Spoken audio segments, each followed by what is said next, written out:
Great day, everybody. We'll see you tomorrow, Tim. See you in the morning at 5. KSL FM Midvale. KSL Salt Lake City. From the KSL Common Spirit Health Studios, this is KSL News Radio. Utah's news, traffic, and weather station.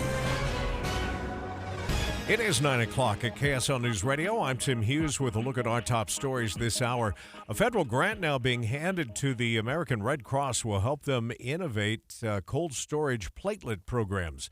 Jeremiah LaFranca, Executive Director of the American Red Cross Salt Lake chapter, says their facility in Murray will be getting 5 refrigeration units that will keep the platelets fresh for 14 days instead of just 5. So it gives it an extended shelf life, which allows us to have basically a greater impact for, like, for instance, more rural hospitals to be stocked and prepared with platelet inventory in case of emergencies. Platelets are the vital blood cells used for transfusions during surgeries and cancer treatment, and it's something they need to be donated constantly. These new refrigeration units could quadruple their daily production capacity for transfusions. Our top national story this hour from ABC News. 2 deaths are confirmed as a pair of major wildfires burn in central New Mexico. The South Fork fire has destroyed about 1,400 buildings, while the Salt fire has charred 7,000 acres. Your money at this moment. The markets are up today. They were mixed about an hour ago, but the Dow has improved. It's now on the plus side by about 74 points. That's 0.2. The S&P is up 11. The NASDAQ this hour on the plus side by 36 points. Coming up, we'll take a closer look at this very warm forecast, and by Monday, Tuesday, Wednesday, you're going to be looking forward to the 90 we have today. More in just a minute. KSL News Time, 9:02. It's a priority for us at this station to bring you all sides of a story and to talk about the news fairly, completely. Get all the facts and be really aware. Utah's Morning News with us, Tim and Amanda. Weekday mornings 5 to 9 on KSL News Radio. Small business owners, we know finishing your to-do list can feel like climbing a mountain, but that mountain is also covered in banana peels. Then when something new gets added to your list, you're like, nope, I'm already climbing this huge, super slippery banana peel mountain of a to-do list. At Progressive, we don't want to make your day any harder. That's why we make it easy to manage your policy on our mobile app. So climbing that banana peel mountain feels more like a leisurely stroll. See if you can save on commercial auto insurance in as little as 7 minutes at progressivecommercial.com. Progressive Casualty Insurance Company and affiliates. Coverage subject to policy terms and conditions. For the ones who know safety isn't a catchphrase, it's a culture. And the ones who help make sure everyone makes it home safe. For the safety-minded who watch everyone's backs, Grainger offers supplies and solutions for every industry, as well as safety assessments and training to keep your facilities safe and your people safer. Call, click Grainger.com, or just stop by. Grainger, for the ones who get it done. He once left a penny in the dish next to a cash register just to see what it felt like to be a big spender. Even his piggy bank earns interest. He avoids wishing wells unless it's his well. He's Republican John Dougal, the most frugal man in the world. I'm John Dougal, candidate for Congress. The cost of providing for your family is skyrocketing, all while Washington wastes billions. It's clearly time for a change. Vote frugal. Vote John Dougal. I approve this message. Paid for by friends to elect Frugal Dougal. Honey! Hello, honey! This has to stop. Mowing the lawn? I can't. It grows too fast. You planted grass in our bedroom. Yeah, the green is a great compliment to the blue walls. You planted grass in the hall and the kitchen, too. I know. I love grass. Yeah, I love grass, too, but not everywhere. Does that mean I have to get rid of the riding mower, too? She handles great down the hallway. Mom warned me there'd be days like this. Grass doesn't belong everywhere. So now Utah Water Savers offers an incentive plan to replace your grass with water-efficient landscaping. Earn as much as $3 for every square foot of lawn replaced. Register at utahwatersavers.com and learn what incentives are available in your area. And if you thought money didn't grow on trees, guess again. Add trees to your project from a pre-approved list and you'll enjoy a tree bait. Reducing water use is one of the most impactful long-term changes you can make. So start at utahwatersavers.com. utahwatersavers.com. Discover the best of senior living at Trio Orem and Trio South Ogden. Today's older adults aren't wrapping up their life's journey, they're seeking a new one. And Trio Independent Living is here to help them do just that. With a smart, modern, and connected lifestyle, residents cultivate relationships and maximize independence through signature programs like Prime Fit Wellness that bring living well and well-being to life. Welcome to the new age of senior living. Schedule your visit at leisurecare.com/Utah today.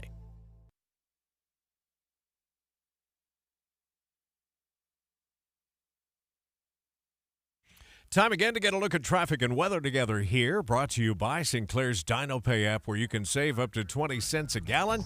Let's head back over to the traffic center and check in with Thomas. Oh, we're looking at the Salt Lake Valley. Tim, we've got traffic is moving again. It was stopped temporarily while crews clean up debris in the form of rocks across the road. That's southbound I-15 at 1300 South. Now, traffic is being pretty much forced over to the left 2 lanes right now while they get this all cleaned up. Otherwise, your flow's looking pretty good on I-15. A little bit of southbound slowing, making your way from the south interchange into Midvale, about 7200 South. A little bit of slowing as you make your way northbound from the point of the mountain into Bluffdale, about 146 South. Thinking of a kitchen remodel? Durden's matches every competitor's price, and you get rebates on single appliances or whole kitchen appliance packages. Durden's also offers next-day delivery on 5th South and Bountiful or DurdensAppliance.com. Len Thomas in the KSL Traffic Center. Sorry about that, Len. Just feel free to refer to me as Hughes if you want to the next time. Today, going to be partly sunny, highs in the 90s. It will get warmer as the weekend goes on. 99 degrees Sunday and then triple digits Monday, Tuesday, Wednesday. Wow, here comes summer. Right now in Salt Lake City, sunny skies and 70 degrees. From the KSL Common Spirit Health Studios, I'm Tim Hughes. Listen online at KSLNewsRadio.com, Utah's news, traffic, and weather station. Dave and Dujanovic, your morning companions for talk, analysis, and key perspectives on Utah's biggest stories on KSL News Radio. Most of the national news outlets, Dave, have been going big this morning on President Biden and former President Trump getting prepped for their upcoming debate next week. And in the 11 o'clock hour, our very own Leah Murray is going to take us inside and tell us what she expects both camps are prepping both candidates for and how to perform. This could be a debate unlike anything we've seen in decades. No live studio audience, no oohs, ahs, no claps, no zingers, because there's nothing worse than a joke that absolutely falls flat and crickets. So this could be a debate that, I don't know, maybe has some policy in there instead of just verbal jabs and a little back and forth. It'll be very interesting to see that unfold. But it's 9:07. It's time for the launch. Sequence engaged. And here are 3 things that Debbie wants you to know. Countdown.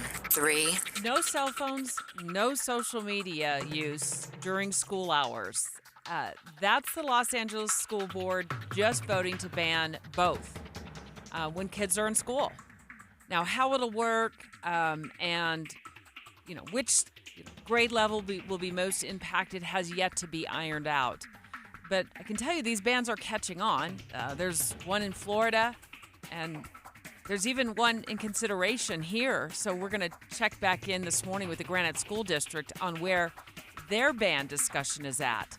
We last spoke to them about it in early May. Speaks to the need for consistency across the board. Kids are connected enough and parents are connected enough. They know what other schools around them are doing. If that's inconsistent, it builds disdain, and it makes it more difficult for enforcement at the locations where there is more restriction. I love the idea of no cell phones, no social media use. That sounds great. I don't know how they're going to enforce this. I don't know how you're going to ask a teacher to do the million things that teachers are supposed to do. And also, with 30 kids, police every single one of their cell phone usage. Are you really going to spend all that time, money, and energy on policing cell phones? Countdown. 2. Well, here's a headline from the real estate site Redfin. Buyers gain power as stale listings pile up and price drops become more common. So in the 10 o'clock hour, let's go in depth on our priced out housing coverage with Russell Fawcett of the Stern team to see if Utah's flipping to a buyer's market. You know when you're dancing and your partner is dancing one way and you're dancing the other and you're stepping on each other's toes?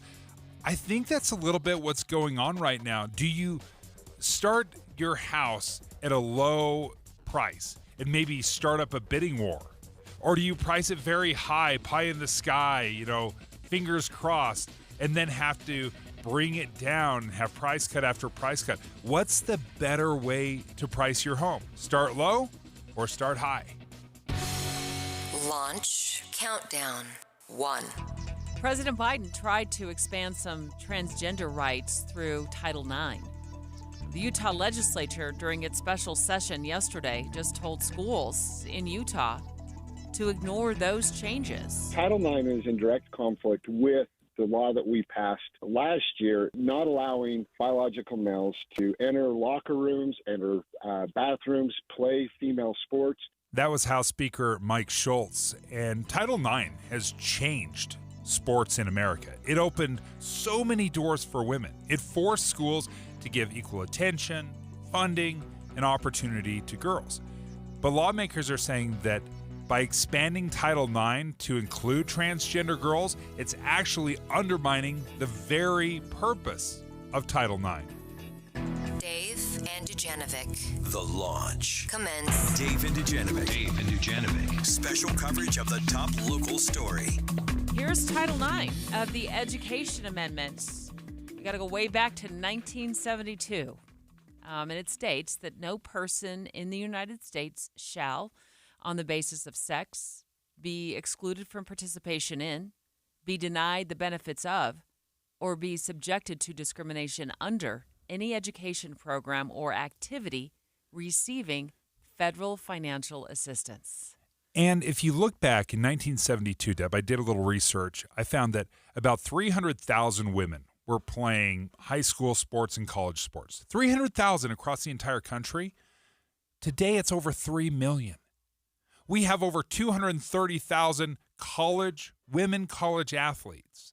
So the progress that has been made in the last 50 years, and I think it's very fair to say because of Title IX, has been outstanding. That's incredible.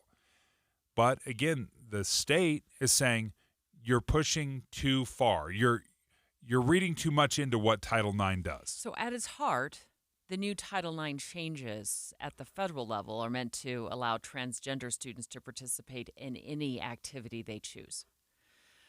So let's talk about what's going on here in Utah as it impacts what's going on at the federal level. And House Speaker Mike Schultz joined Tim and Amanda this morning on Utah's Morning News. And he explained that the federal rules don't work with recent Utah laws that were passed. Joining us now live is the Speaker of the Utah House, Mike Schultz. Mr. Speaker, thank you for your time. Can you explain to us a little bit about how we're handling what might have been a conflict between Utah law and Title IX? Yeah, good morning, Tim and Amanda. Thank you so much for allowing me to be here with you and your listeners. So Title IX is in direct conflict with the law that we passed last year and a couple years ago, not allowing biological males to enter locker rooms, enter bathrooms, play female sports. Title IX was actually put in place in 1972 by Congress. The Biden administration has attempted to rewrite Title IX and what was passed by Congress and allow biological males who identify as a female to play women's sports and to enter locker rooms, shower areas of biological females. And that's just not okay in the state of Utah. And again, all they have to do is identify as a female, and then they could play sports, female sports, and go into locker rooms. And that's just not okay. It did sound like that the legislature passed this last night, totally expecting that there's going to be some legal action down the road, and probably not too far down the road. Well, there's already some legal action, but let me tell you what it does. This is important. So instead of Utah having to sue the federal government in order for us to, maintain our rights and our state sovereignty, it actually flips it, and it makes the federal government sue Utah, which I don't know if that's going to happen or not. And so it directs all of our state agencies, our school districts, our universities to follow state law, not the rule that was imposed by the unelected bureaucrats from Washington, D.C. and the Biden administration. And so we believe and we know there's some real constitutional issues with what came out of the Biden administration. And so we're willing to stand up and take a stand and try to do what's right for Utah. That was Utah House Speaker Mike Schultz on Utah's Morning News this morning. And next, KSL Television's Lindsay Aerts was on Capitol Hill yesterday for that special session. She's going to join us straight ahead to walk us through the action Utah lawmakers took using the Utah Constitutional Sovereignty Act. Lindsay's up next. Dave and Dujanovic. You know KSL is the only news radio for your car, right? The only news radio for your smart speaker. Come here in the morning. It's the latest news and traffic. In the afternoon, news and updated weather. We have you covered at KSL News Radio. Who is the most interesting candidate for Senate? John Curtis, of course. Serving as mayor, he didn't just improve public services, he transformed Provo into one of the best-run cities in the country, all while cutting the budget, leaving with an unheard-of 94% approval rating. In Congress, Curtis was named one of the most effective lawmakers. Curtis voted repeatedly to stop Washington's reckless spending and secure the border. Protecting farmers and ranchers from government overreach, he transferred more federal land to Utah than anyone else in state history. He authored legislation in Congress to hold China accountable. Now John Curtis is running for Senate. Unlike typical politicians, Curtis gets things done. Vote conservative John Curtis for U.S. Senate in the Republican primary on or before June 25th. EDF Action Votes is responsible for the content of this advertising, paid for by EDF Action Votes, edfactionvotes.org, and not authorized by any candidate or candidates committee.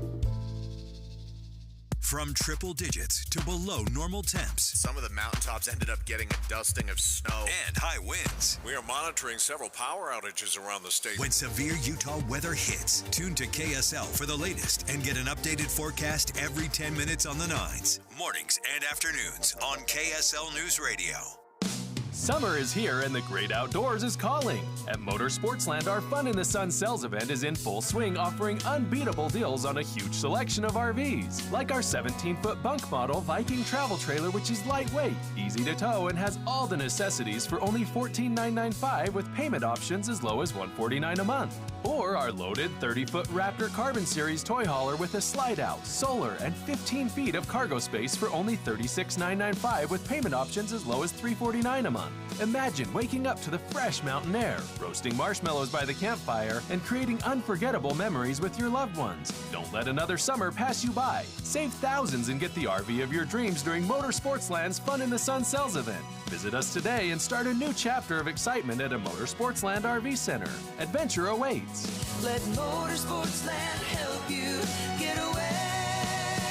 Motorsportsland.com. Attention talcum powder users. Have you had ovarian or gynecological cancer? A proposed $8 billion plan will pay those who believe they got sick from using talc products like Johnson's baby powder and shower to shower. Johnson & Johnson maintains its products are safe. You have until July 26, 2024 to vote to accept or reject the plan. For more information, visit officialtalcclaims.com or call 888-431-4056. Paid for by LLT Management, LLC. Okay, we've got an hour to clean both cars. Grab the buckets. Cool. I picked up some 303. Their aerospace protectant is awesome, so we're going to try some of their other stuff. Grab me that bottle of wash. Whoa, that smells amazing. Yeah, that citrus is nice. Okay, now hand me the hose. Hey! I don't see a bucket yet. 303 Car Care. Driven by quality. Available at most auto retailers and Amazon. Hello, I'm former Governor Gary Herbert. I've known Spencer Cox for over 15 years. His commitment to Utah and to our future is unmatched. In his first term, he passed record tax cuts while increasing teachers' salaries and funding for education. Now more than ever, we need a strong, principled, conservative leadership in this state. I trust Spencer Cox completely. Vote to keep Utah strong. Re-elect Spencer Cox as governor. Paid for by Friends of Spencer Cox. Transform your old, outdated kitchen with half-price Granite. For a limited time, half-price Granite is offering special pricing starting at $25 per square foot installed. That's lower than most big box stores. These prices are some of the lowest around. Granite, quartz, marble, and quartzite, all starting at $25 per square foot installed. Call 801-486-1700 or visit halfpricegranite.com. Half-price Granite, affordable luxury. With the three things you need to know this hour, I'm Tim Hughes. First, firefighters have made significant progress on a couple of wildfires. The Marble Canyon fire in Grand County, now 100% contained. Second, the woman accused of shooting and killing her parents says she hates them and would do it all over again. And third, the Bullfrog main ramp at Lake Powell has just been opened. That will give boaters more places to launch thanks to this year's impressive snowpack and runoff. Going to look for a high today of 90 degrees. We're 20 off of that now in Salt Lake City. It's 70. Let's get you back to Dave and Dujanovic on KSL News Radio. Dave and Dujanovic. Eye on the Hill 2024. Special coverage with Dave and Dujanovic.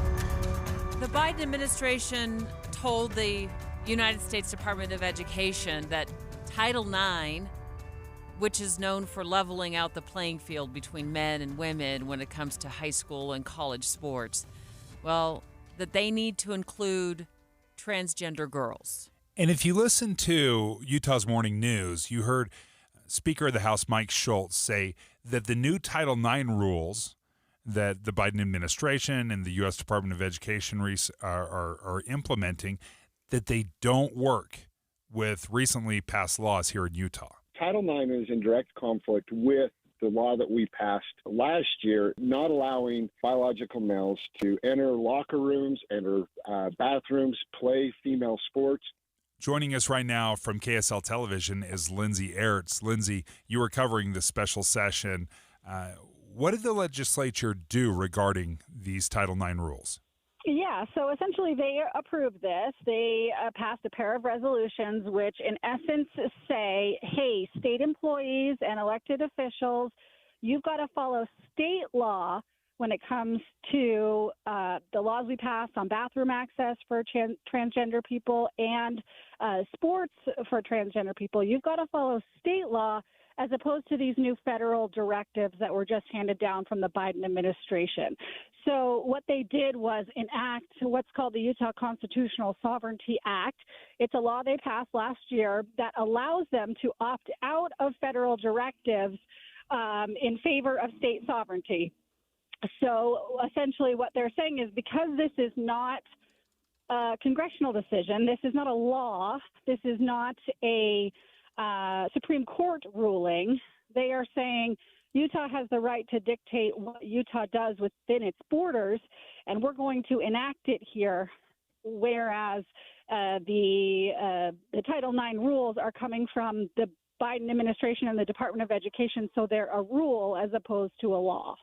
So, Lindsay, are there any potential risks, such as federal funding to the state, now that the lawmakers have enacted the Utah Constitutional Sovereignty Act? Yeah, well, this is one of the main concerns of Democrats is because this sets up a process where it essentially directs state employees to ignore the federal directives, that the federal government could come back and sue Utah and say, hey, Utah, you're in violation of Title IX, and that means you don't get federal funding for your schools. Now, there are hundreds of millions of dollars in federal funding that Utah uses, and largely these programs go to child nutrition and things like that. So there is a real concern among Democrats that this could put state funding in jeopardy. I don't know how realistic that is, but certainly we're in uncharted legal territory here where the federal government could say, okay, Utah, prove it, and here's the federal funding that you could lose because of it. Lindsay, did the lawmakers seem concerned that that would actually happen, or do they think that, I guess, the Biden administration wouldn't take those drastic measures? Well, they're citing a couple of recent federal rulings that seem to have the law on their side, is what they're saying. Basically, some federal judges have deemed Biden's Title IX rules unconstitutional, And so they believe that that is evidence that ultimately these rules won't be enforced or won't be able to be enforced because of their constitutional possible violations. And so they're citing those court cases to say, we understand that there's a risk here, but we believe that the law is on our side. You've touched on this a little bit, but and I know you're not a lawyer. We'll actually talk to a lawyer in the next segment, Greg Skordas, and he can speak to this as well. But did they reference the Supremacy Clause, which can they just ignore federal laws and rules? Because the Supremacy Clause in the Constitution essentially says if there's a federal law, then that supersedes state law. Right. And I am definitely not a lawyer, so I will let Greg speak to it more thoroughly. But the high level and broad understanding I have is just that this is not a law coming down from Congress. This is not a ruling by the Supreme Court that they're ignoring. This is a decision by the Biden administration to direct its Department of Education to implement these rules across the country. So I think they're operating under the assumption that they're not ignoring any laws at all. They're ignoring federal government rules and directives. And so that's the distinction that they're making. If you're just joining us right now and fresh to this conversation, what we're talking about with KSL Television's Lindsay Aerts, who covered the special session on Utah's Capitol Hill yesterday. Here's what's going on. The Biden administration has told the United States Department of Education that Title IX, which is known for leveling out the playing field between men and women when it comes to high school and college sports, that needs to include transgender girls. However, this morning, Utah House Speaker Mike Schultz was on Utah's Morning News, and he explained that the new Title IX rules don't work with recently passed laws here in Utah. Let's listen once again to what House Speaker Schultz told Tim and Amanda. Title IX is in direct conflict with the law that we passed last year, not allowing biological males to enter locker rooms, enter bathrooms, play female sports.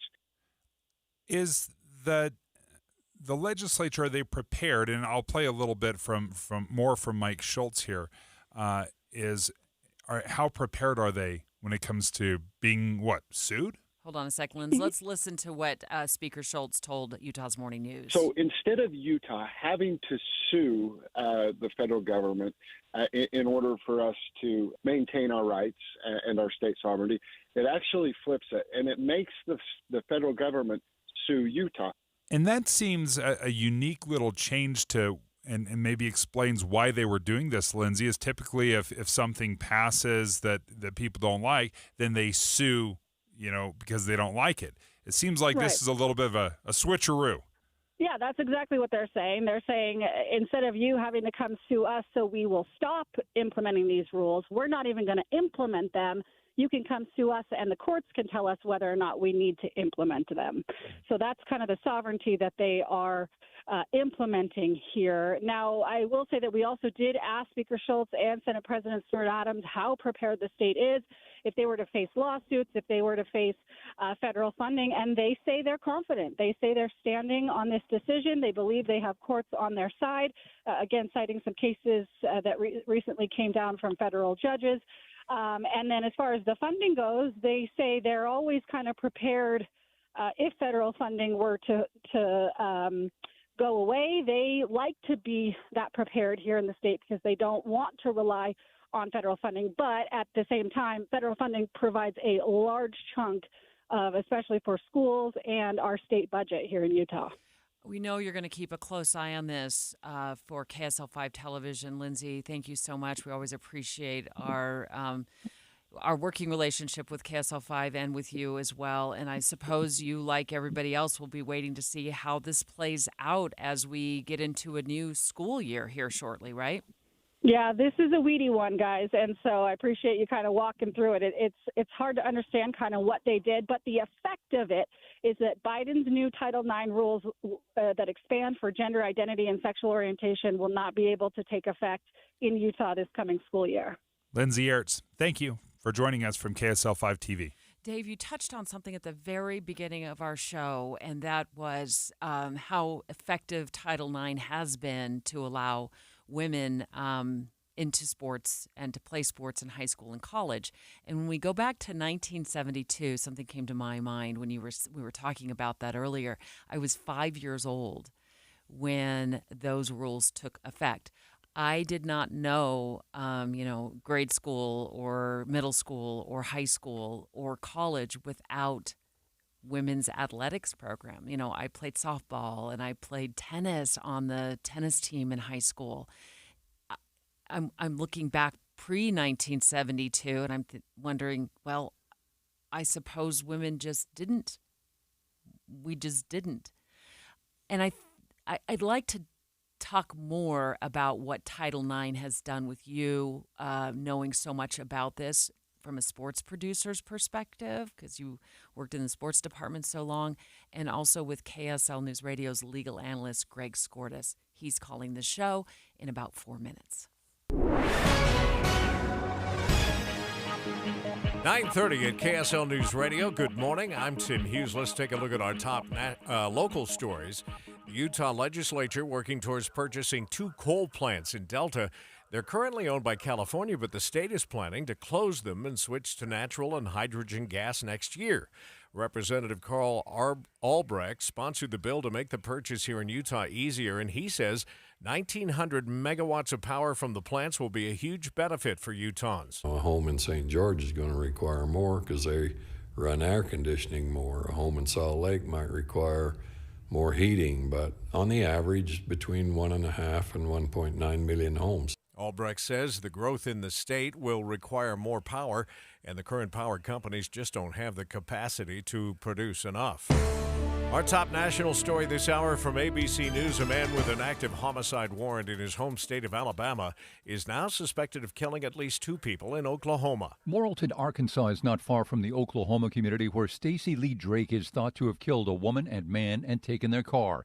Taylor Hickman says Morrilton, population 7,000, is on edge. It's a small town. A lot of people leave their doors unlocked and stuff.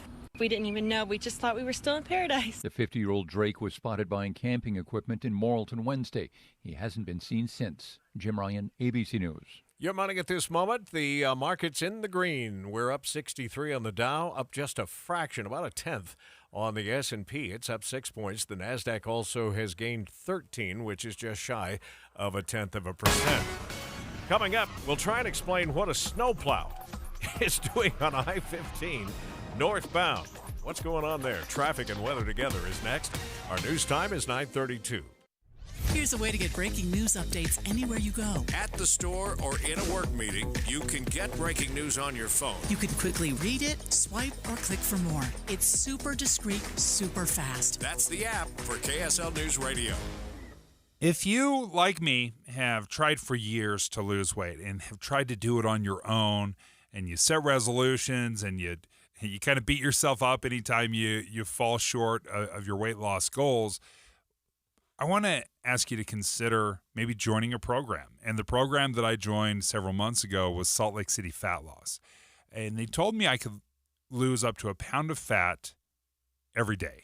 And for 2 months, I was on this program, and it was an incredible experience for me. I was losing weight, and it almost felt too good to be true. I lost 57 pounds in 60 days. And many clients, many people will lose 20 to 30 pounds in a month or two. I mean, results vary, right? But I will say part of the reason I joined the program, and I paid for it just like you guys do, paid the same price and everything. Part of the reason I paid for it is because it kept me honest. When you're paying for something, you're not so apt to, in my experience, to cheat. You're not going to cheat because you're already paying for the program. And then what are you going to do? Just cheat with a bunch of fries and cheeseburgers? No, it keeps you honest. So if you're interested, check out Salt Lake City Fat Loss by going to their website, slcfatloss.com. They'll walk you through a free consultation. Again, all you have to do, ask your questions at slcfatloss.com. Do you know why more homeowners choose Any Hour Services for help when it's time to replace their air conditioners? What's up, everybody? I'm Mike Wilson with Any Hour Services, and the main reasons people choose Any Hour Services is because of our people, processes, and convenience. People tell us all the time that there's just something different about having an Any Hour Services technician in their home. That's why our over 23,000 Google reviews mention our technicians by name. Another reason is our 7-step install process that we call the Any Hour Difference. It all starts with a needs analysis where you explain what you like and dislike about your current system. This helps us design and size a system that fits your comfort and efficiency preferences as well as your home's airflow requirements. As for convenience, most of our installs are completed in one day. We also have flexible, no money down financing options available, even if you've been told no in the past. So if you've been thinking about getting a new air conditioner, call Any Hour Services and schedule a free estimate today. Google Any Hour Services or schedule online at anyhourservices.com. No one helps more homeowners than Any Hour Services. You need to meet my aunt. Her name is Rochelle Morris, and she's running for Salt Lake County Council. She's super smart, and she really cares about people. She wants Salt Lake County to be a great place for kids. That means safe parks, safe streets, good rec centers, and making sure taxes go down instead of up. Go to voterochellemorris.com to learn more. Thanks, Zoe and Tilly. I'm Rochelle Morris, and I'm running to make Salt Lake County work better for all of us. With my background in managing money in the private sector, I'm committed to cutting waste, holding the county accountable, and maximizing and protecting your tax dollars for you. Together, we can ensure Salt Lake County is a great place to live for many years to come. I'm Rochelle Morris, and I approve this message. Learn more at voterochellemorris.com. That's voterochellemorris.com. Paid for by Rochelle Morris for Salt Lake County Council. Traffic and weather together back again, brought to you by Sinclair's DinoPay app. Save up to 20 cents a gallon. Len, we're moving again, which wasn't the case a few minutes ago on northbound I-15 there at about 11 South. But was I wrong? It looked like a snowplow out there. No, that's what it looks like, a snowplow out there, because they had a spill of rocks across the whole roadway there. So you had the snowplow being pressed into action, still doing a little work. They got it on the side there, on the left side. This is all southbound now at this point as they go on I-15. The spill was about 1,300 south. You've got two right lanes open. And the delays are all the way back past the Beck Street exit. So hopefully to get that thing moving again pretty soon if the snowplows help.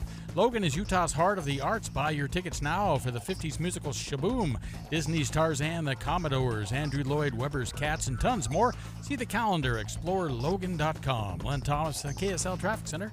All right, so just to clarify, that's the southbound side then. We're looking at a northbound camera, evidently. Yes, that's right. It's a northbound camera. And at the moment, actually, when you looked at that, the snowplow was going northbound on the southbound lane. So there he goes again. You can see him in action.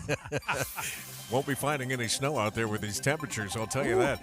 Going to be 90 today and just get warmer as the weekend goes by. By Sunday, 99. We'll have a couple of 99s, and then, of course, those could sneak into the 100s. 100 expected Tuesday and Wednesday of next week as well. So here comes summer. Right now in Salt Lake City, let me just refresh here. It is 73 degrees from the KSL Common Spirit Health Studios. I'm Tim Hughes. Listen online at KSLNewsRadio.com. We're Utah's news, traffic, and weather station. Dave and Dujanovic, your morning companions for talk, analysis, and key perspectives on Utah's biggest stories on KSL News Radio. Eye on the Hill 2024. Special coverage with Dave and Dujanovic. The Biden administration told the U.S. Department of Education that Title IX, which we know as being known for leveling out the playing field between men and women when it comes to high school and college sports opportunities, the Biden administration told the Department of Ed they need to include transgender girls. And this is something, when I hear Title IX, my mind immediately goes to high school sports, college sports, and women's programs. That is what Title IX has been for so long. So this expansion to include transgender people, it is a step in a direction that I think has fired up a lot of people. And there's been a lot of concern.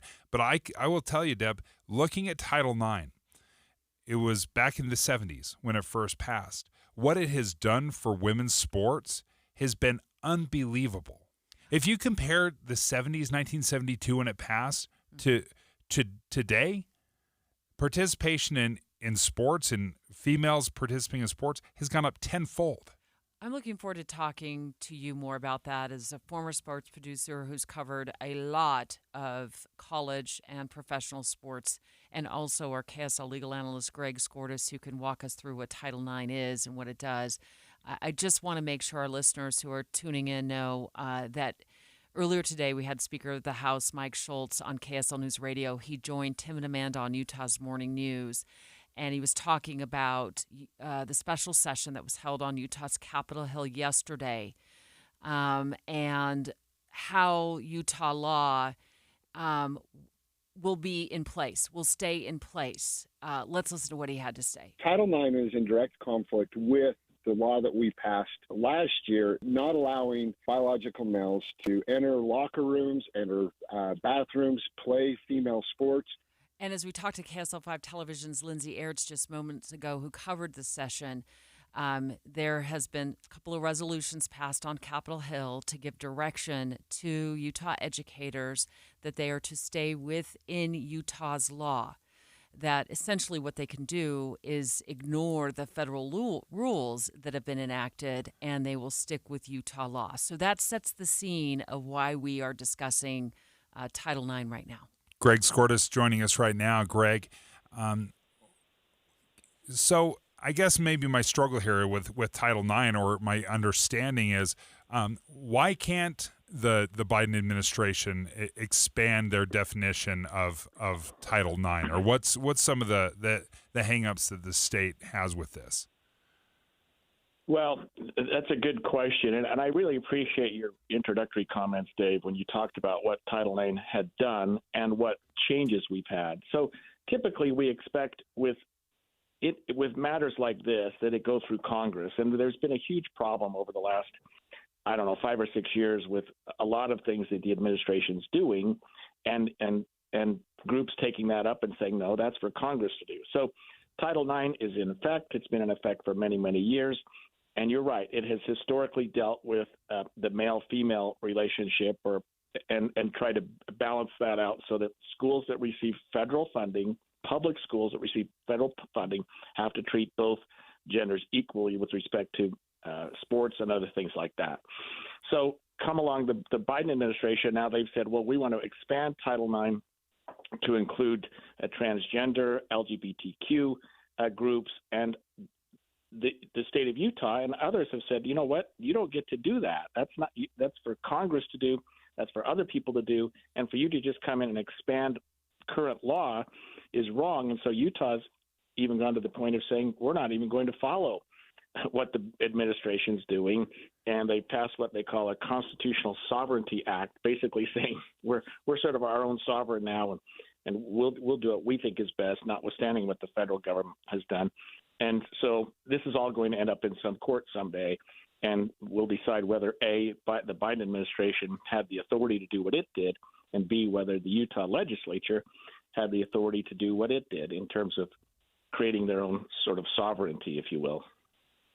Title IX, it's, I guess I took it for granted growing up, Greg, that I was able to get into sports in middle school. We had, girls' sports teams in middle school, and I entered middle school in the 6th grade in Arizona. So Title IX, on its face, when it was enacted in 1972, it opened the door for me and for so many other women. Right. And I think the Biden administration is trying to expand that door and open that door for transgender and other individuals to do exactly what you've described. It was huge. It was a huge thing. Dave said this, like I said at the beginning, for women's sports, for women's participation in events. And the issue is, should we expand that to other groups? And because it has been a huge success. But then again, what authority does the Biden administration have to expand that? And Utah, of course, wrestling with whether or not they even need to honor that expansion. Greg, thank you so much for joining us, our KSL legal analyst. Debbie, just again to talk about the impact of Title IX, it is unreal to see. Just last year, if you take the top 10 paid athletes in all of the United States, 3 of them are women. 3 of the top 10 paid athletes in the college ranks were women. Number 1, probably not surprising. Well, maybe it is. it was not Caitlin Clark. Caitlin Clark was not. She was number 4. She was making over $3 million a year playing college basketball because of her commercial deals. Livy Dunn, who's a gymnast at LSU, she was the 3rd highest earning athlete. Angel Reese was in the top 10. These women are making millions of dollars. If you would have said that back in 1972, nobody would have believed you. No one would have believed. They would have been like, it's Archie Griffith and everybody else. It was all male sports, male dominated. So the progress we've seen in 50 years has been unreal. To see this, I don't know, to see what's happening right now will be very, very fascinating to me, because this was one of the, I think, great victories for women's sports in history. Title IX has been extremely effective. Straight ahead, we're going to fly over to Los Angeles, where the school board there, it's the 2nd largest school district in the United States.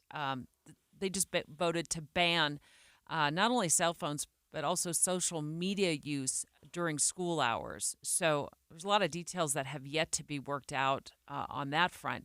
We're going to talk about that straight ahead, and we're going to catch up with the Utah's Granite School District to figure out where they are at with their discussions about banning cell phones in Granite School District schools. They're on the line with us straight ahead. Dave and Dujanovic. Dave and Debbie go out of their way to make sure you hear all sides of a story. They're working the phones to get several viewpoints on for you. Hi, it's Tim and Amanda. We get you the full story, too. We have you covered on KSL News Radio.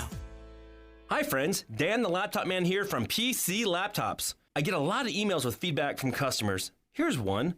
Dear Dan, I just had the best experience ever. I bought a computer from Shane at your State Street store. I asked several what I thought were really stupid questions. Shane was super courteous and made me feel comfortable through the whole process. People need to understand how important it is to support a local company, especially when your experience is so good. PC Laptops really does love me. Signed, Satisfied. I love hearing feedback like that. It really just gives me the chills. It's the whole reason why I got into the computer business in the first place. You can get a brand new PC Laptops desktop, and they start at only $29 a month. And it comes with a lifetime warranty. That means if anything goes wrong, we're going to take care of you. Just check us out at PCLaptops.com. That's PCLaptops.com. At PC Laptops, we really do love you. When Utah calls, Celeste Malloy delivers. Celeste is a principled yet effective congresswoman who stands up, shows up, and doesn't bow down. Utah can't afford another do-nothing politician. No chaos, no empty rhetoric, and no pandering. Just results. Vote Celeste Malloy for Congress. Paid for by Duty Service Honor PAC and not authorized by any candidate or candidates committee. P.O. Box 369, Snohomish, Washington 98291. Duty Service Honor PAC is responsible for the content of this advertising. Tim Jr. here from RGS Exteriors. Did you know that we offer 3 distinct styles of gutter protection?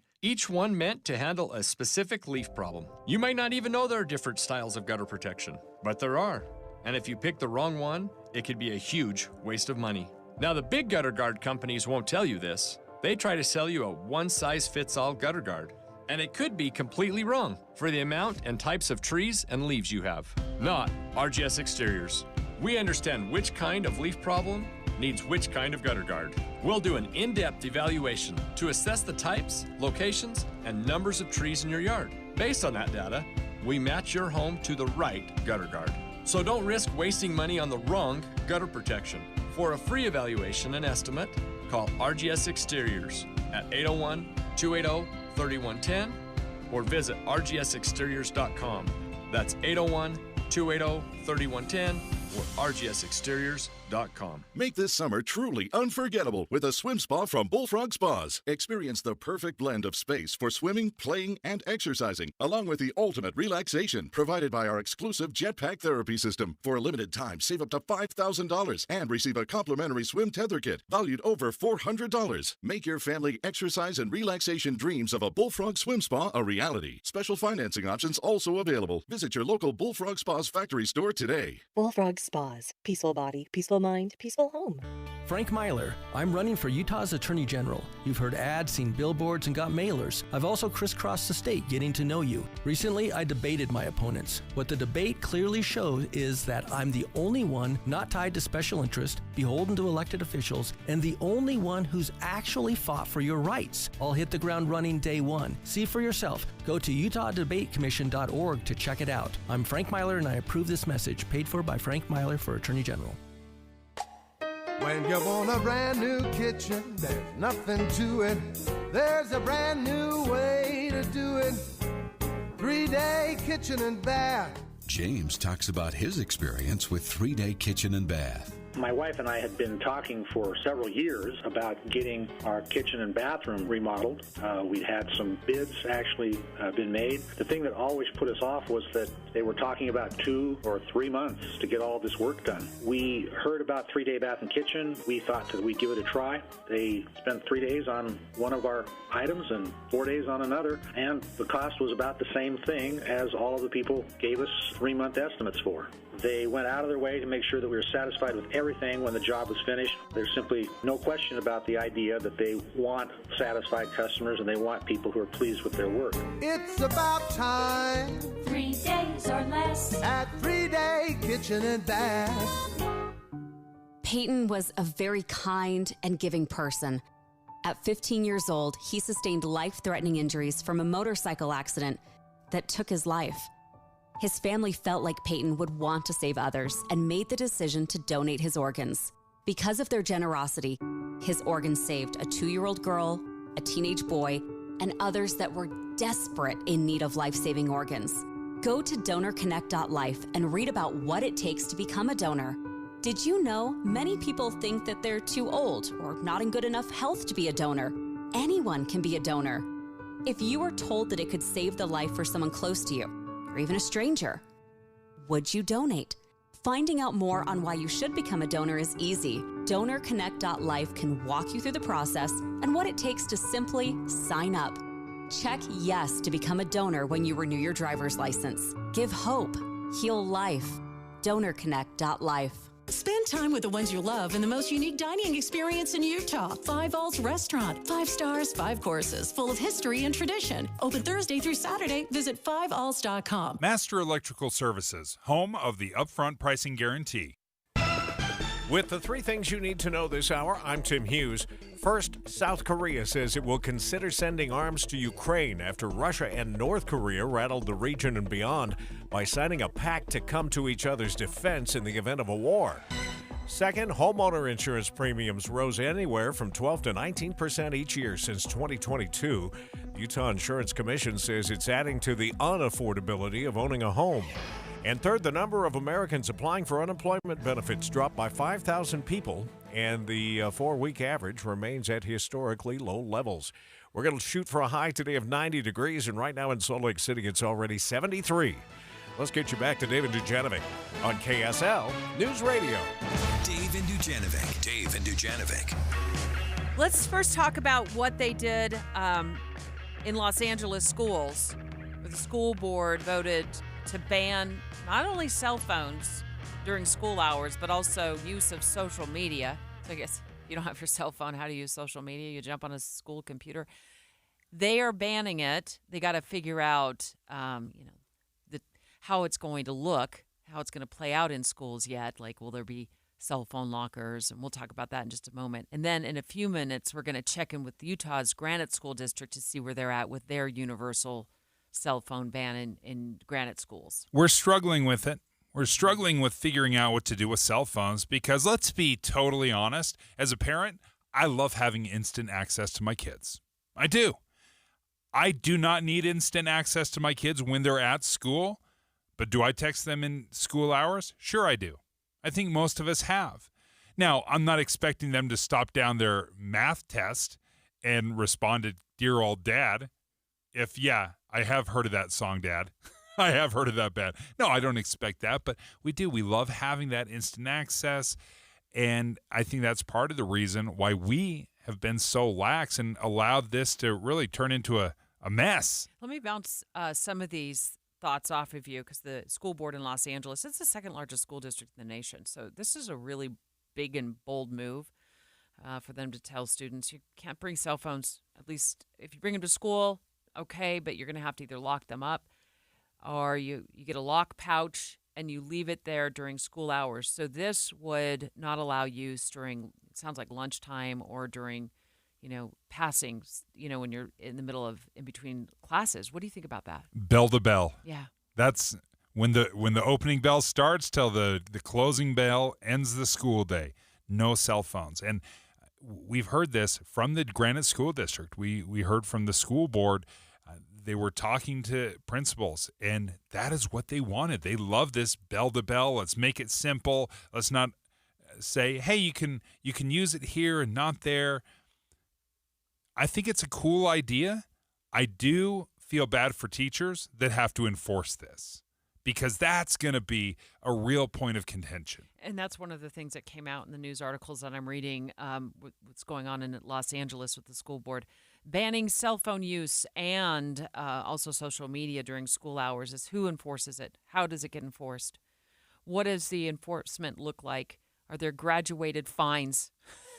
You start with turning in your cell phone for to the principal's office, and then you pay a fine. That's all to be worked out. But let's bring on Granite School District's Ben Horsley. Good morning, Ben. We thought it'd be a good time for a check-in with you to see where things were at with Granite's discussion about banning cell phones in schools. Well, our board met earlier this week, and on Tuesday evening passed a second reading, which is a final reading. So just in any legislative body, there's usually a couple of steps in order to change a policy. This second reading was the final reading, and so we do have a cell phone policy in place going into the next school year. That is a K-8 bell-to-bell ban, and for our senior high schools that are 9 through 12, it bans cell phones during instructional time. They are permitted at the district level policy during passing time and at lunchtime. However, the policy does allow individual senior high schools to make their policies even more strict, because we do have a couple of our high schools who also want to go bell to bell. This policy would allow them to do so at the local level with community buy-in. So what happens as far as enforcement? Well, as you kind of pointed out, I think the feedback we've heard most of all is the difficulty either from students, parents, and from teachers is the inconsistency from school to school in their various policies. So this creates a universal policy.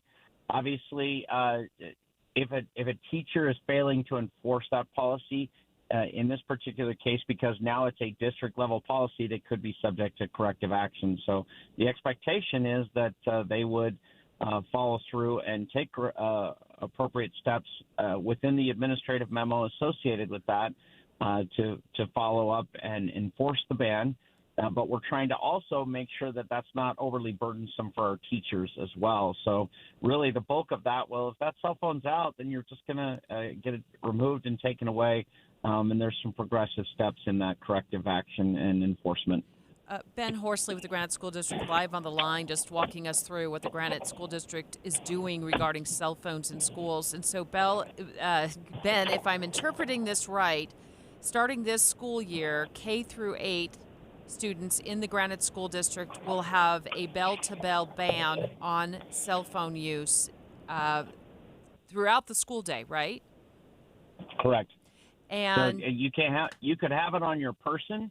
You could have it in your bag. We just don't want to see it, and we don't want to hear it. So if we hear a notification, that cell phone would be taken away from you. And this also applies to other types of electronic devices, such as AirPods or smartwatches. And for high schoolers, it looks a little different? Correct. They could have that cell phone out and be able to use it during passing time when they're going from one period to the next, or during lunchtime. But again, some of our high schools are already working to go bell to bell as well. They like, as Dave has pointed out, an additional restriction, and our board wanted to allow them the ability to do that. But at a minimum, no cell phones during class time. And this is happening this upcoming school year. Correct. We're starting to prepare some publicity, and we're going to be working with our student body officers to help us create some videos for our students and for our families to help them understand the new policy. Ben Horsley, thanks for joining us from the Granite School District. Well, that's news. So check it out on KSLNewsRadio.com. Our team of reporters and producers will be working more on that developing story in the Granite School District. Straight ahead, a new KSL podcast just dropped. It's called Dating at Her Age. And I'm hosting it with my co-host, Caitlin Johnston. We're going to give you a sneak peek of some of the crazy dating situations that we've stepped into while dating at our age. Straight ahead. KSL FM Midvale. KSL Salt Lake City. From the KSL Common Spirit Health Studios, this is KSL News Radio. Utah's news, traffic, and weather station. It's 10 o'clock at KSL News Radio. I'm Dan Bomas. KSL's top story this hour, Utah Democrats were swift to condemn the legislature's ban on transgender rights under Title IX. KSL News Radio's Heather Kelly reports. House Democrats issued a statement saying, "We are a country of laws, and as legislators, we swear to uphold the U.S. Constitution, which includes the rights under Title IX."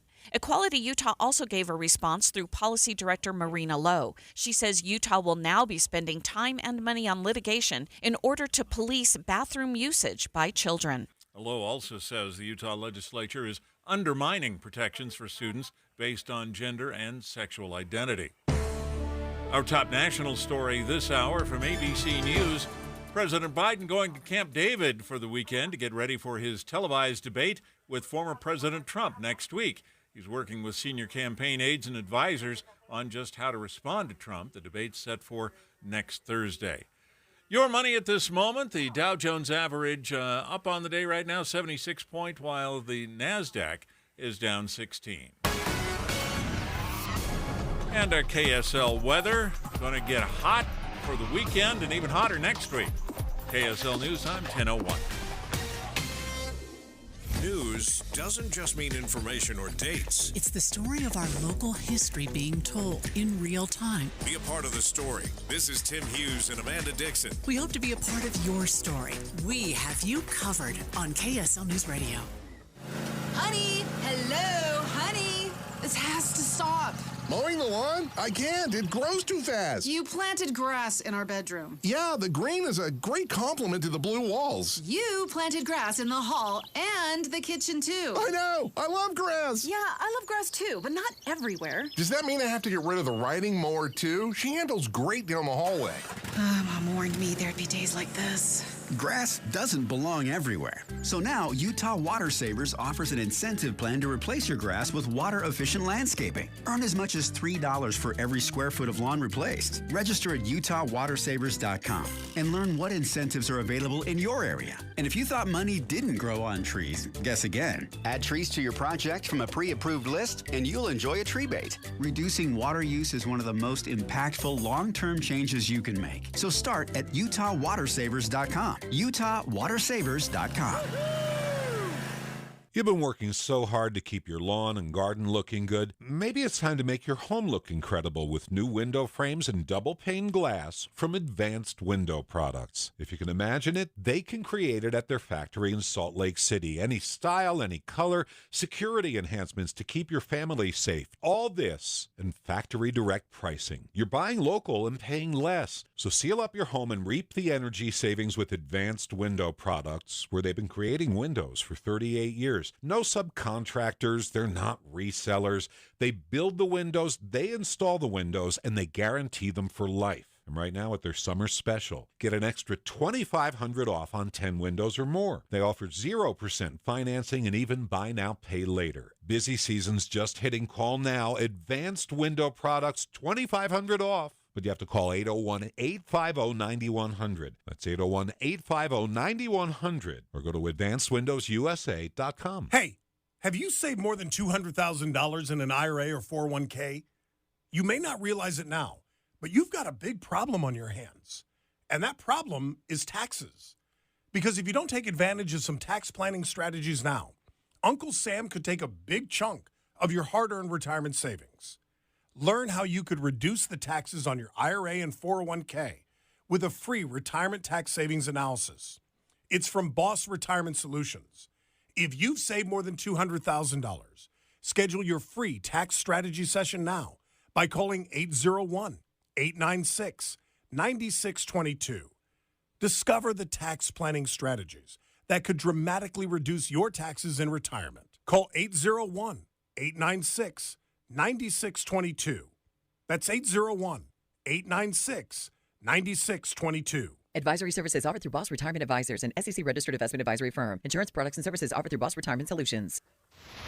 Traffic and weather together, brought to you by Sinclair's Dino Pay app. Save up to 20 cents per gallon. Here's Len Thomas. Well, Dan, the debris is cleaned up in all the lanes of South Med I-15 at 1300 South. All lanes are open, the momentum gaining tempo, but still slow from just after the Beck Street exit up to this. Also in Salt Lake Valley, lots of cars on Foothill Drive from I-80 to Sunnyside and the University of Utah. Further south of here in Spanish Fork, eastbound Highway 6 is slow coming off of I-15 into Spanish Fork towards Spanish Fork Canyon. Hey, Utah, summer's come alive, all better in a new vehicle from Murdoch Hyundai. Receive 2.99% for 5 years on a Tucson Limited or 3.49% for 5 years on an Elantra SEL. Len Thomas in the KSL Traffic Center. Partly cloudy today with a high around 90, 93 tomorrow with a chance of thunderstorms, especially in southern Utah. Hot this weekend with highs reaching 99 on Sunday. And right now we're at 74 degrees. It's partly cloudy. I'm Dan Bomas from the KSL Common Spirit Health Studios. Listen online at kslnewsradio.com. We're Utah's news, traffic, and weather station. Dave and Dujanovic, your morning companions for talk, analysis, and key perspectives on Utah's biggest stories on KSL News Radio. A new podcast just dropped from KSL Podcasts and KSL News Radio. It's called Dating at Her Age. And Dave, as you know, I'm co-hosting this podcast. This is awesome. My people are doing it. This is so great. My producer, my co-host. Yeah, that's right. Debbie and Caitlin have launched this Dating at Her Age podcast. And this is something our listeners may not totally know, but for probably the entire time you and I have been doing this show, 6-7 years, you've talked about this. You've actually said, you know what? I ought to do a podcast on this because you have some crazy dating stories. Let me give you a sneak peek of the podcast. The first episode that just dropped this morning, it dropped at 4 a.m. Have you ever gone on a coffee date with a man who served hard time in prison? No. I have. You've had a lot of dating disasters. They're married and masquerading like they're single on dating apps. And it's inspired me to stay off the dating apps, honestly. You're an inspiration to me because you are not addicted to dating apps. It has been years since I've been consistent on the apps. They tend to do more harm than good in my life. I always thought that dating apps, you should be putting your best face forward. Yeah. Not your worst body part online. It sounds awesome.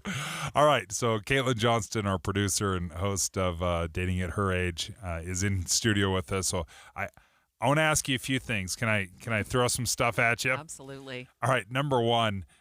So it's been a while since I've dated. I've been married for 25 years. So my dating experience is obviously it's dated. Like what is dating now?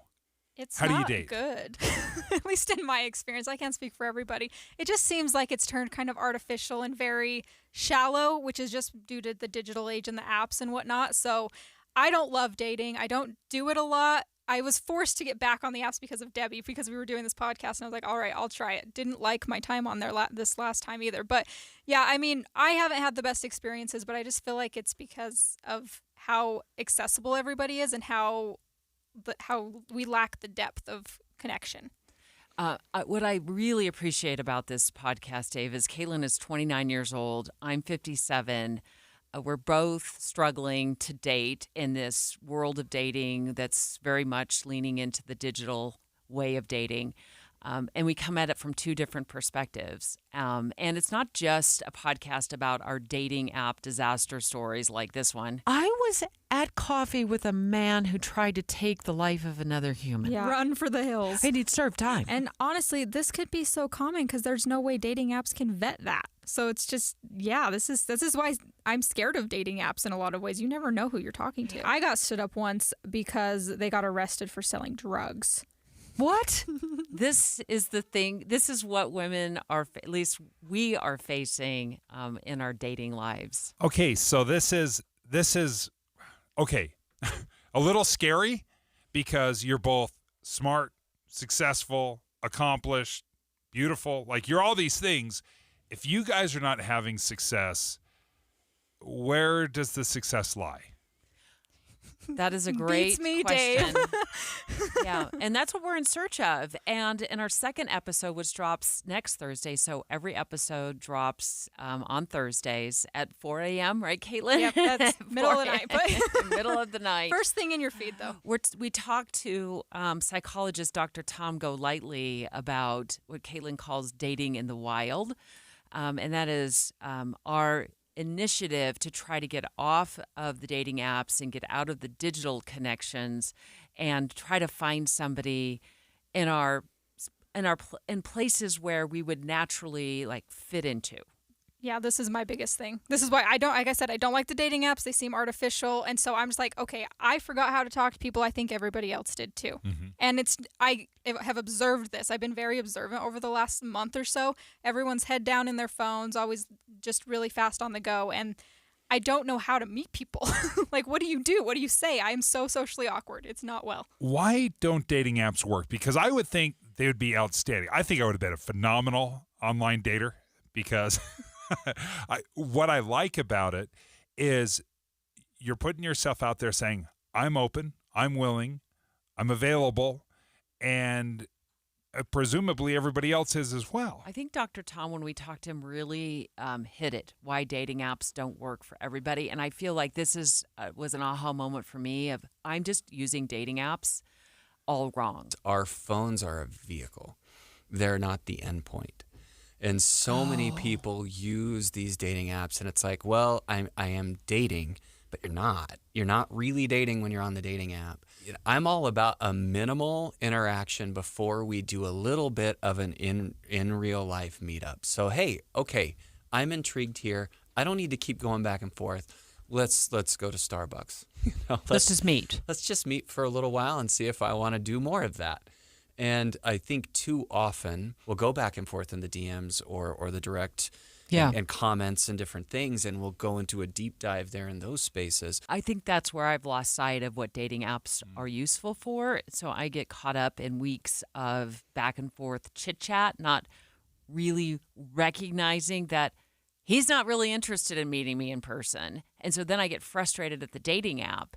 And if they're not, to me now, what I've learned from this, if they're not interested in meeting almost immediately for a quick coffee date, just to see if there's some little bit of a connection, then I need to move on and disconnect from that person so I can have the dating apps work for me, because for 6 years they've been working against me. Or I haven't been using them in the way like that. I've been allowing these conversations to drag on and on. And the other thing that has been difficult about dating apps for me, and Caitlin, maybe you feel the same way, is that the people don't always put all of their dirty laundry on dating apps. So that's why I have ended up at coffee dates with people who have a rap sheet. And that doesn't fit into the life that I've led. So there's not going to be a second date. But that is a tricky thing about dating apps. You might not know that just by looking at their profile. Yeah, and I agree with everything she said. And that I just thought that I was really bad at dating apps because I can't keep up with my phone all day, because you know how busy the day goes. It goes by very fast. So if I'm like required to sit and have a full-on conversation with someone all day or like throughout the day, it does not work for me. So I get so overwhelmed and overstimulated by it that when Tom said it's just meant to start something and then you move on to in person and go from there, I think that it was a light bulb moment for me. What's the biggest difference between dating at 29 and 57? I mean, we see things differently, because I think, for one, I'm a little more forgiving, and she has a very specific checklist she's looking for. I do too, but she has much more knowledge than me, and these people that she's dating with have a lot more history. They may have kids, divorces, things like that. I may have that too. I'm 29, 30. That's definitely possible. But I think that It's a I lot just more see things divorces a on my little side. bit more, Yeah. I don't know, optimistic, I guess. But do. yeah, we just are learning. I'm learning a lot from her on what not to do and what to watch out for and red flags and all these things that I just am not even thinking about. Well, the clear difference and what makes our podcast so unique is that your runway is really, really long. I mean, you're 29 years old, and guess. my runway is much shorter at 57 years old when it comes to, being able to take what I say, just corrective action. So if Caitlin's meeting a man who maybe has had some financial hiccups along the way in his 20s, there's time to right that ship. Yeah. But at my age, at 57, if he has a history of bankruptcies, or he's just, really bad with money and he has credit card debt up to his eyeballs, at my age, 57 years old, I'm staring down the road of retirement probably a lot sooner than Caitlin is. Yeah. Yeah. That financially, I just can't afford to help him right that ship at Well, my age. and you are in different stages of your life. You're not going to be raising kids anymore. That's another thing. And that's Can we talk about that next? Absolutely. Let's talk about that next. And let's take live phone calls. 801-575-TALK. Thumbs up or thumbs down to using dating apps to find a love connection. Did you meet your true love on dating apps? Give Caitlin and I some hope. 801-575-TALK. We are launching our brand new podcast. It launched just hours ago. Dating at Her Age, an all-new podcast. You can find it at kslpodcast.com, or you can find a link at kslnewsradio.com. Back in a few. Dave and Dujanovic. Current events can have a lot of moving parts. Our job is to make it easy to keep up. You're part of a bigger world, so spend 15 or 20 minutes here and be part of it. Join us weekday mornings between 5 and 9 on KSL News Radio. Hey, summer's here.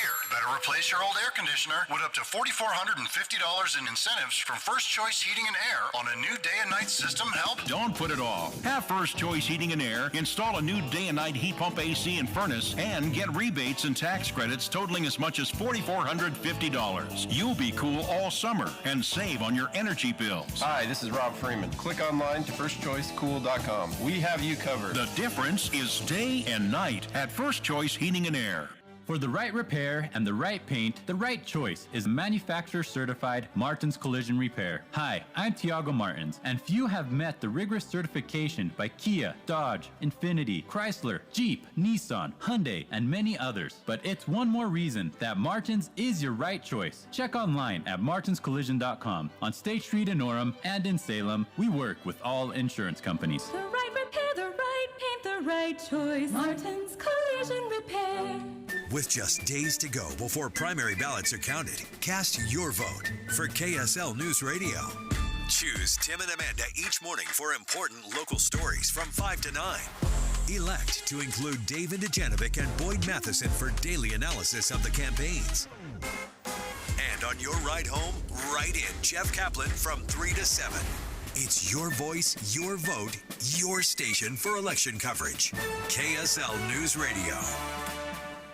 We love talking about the housing market here on the show, and joining us right now is Russell Fawcett from the Stern team. And Russ, I'm very interested. Every time the Fed talks about interest rates, I never cared in the past, but as soon as I started selling a home and buying a home, now I'm like laser focused. Can you help tell us what's going on with interest rates right now, and how is it affecting the housing market? Yeah, so last week the Fed met again and again did not do anything. So they left interest rates right where they're at. Darn it.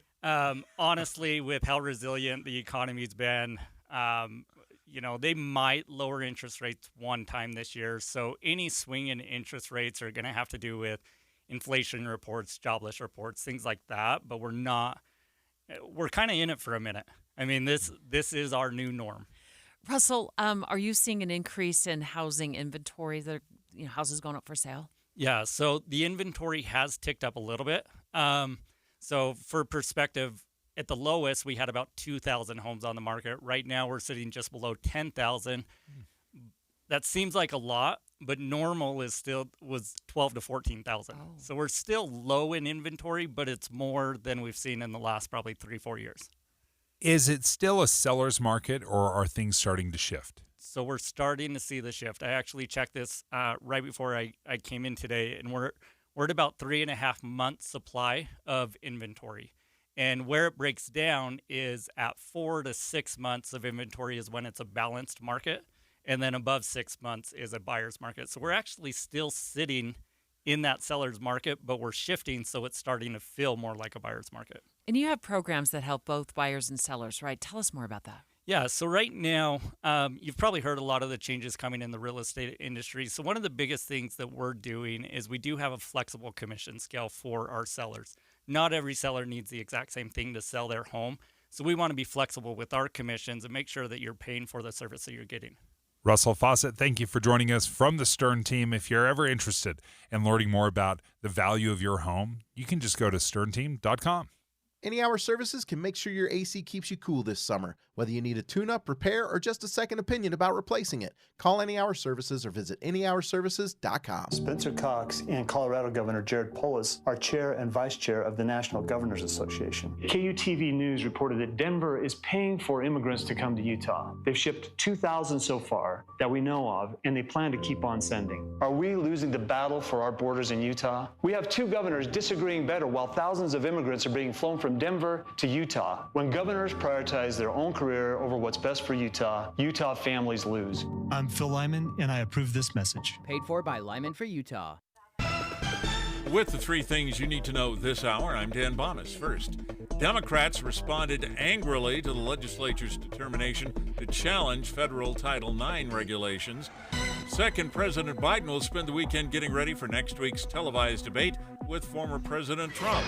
And third, we're learning more from court documents about the murders of two people in southern Utah. The suspect in jail now accused of murdering her parents. 74 degrees and partly cloudy in Salt Lake City. Back to Dave and Dujanovic on KSL News Radio. Dave and Dujanovic.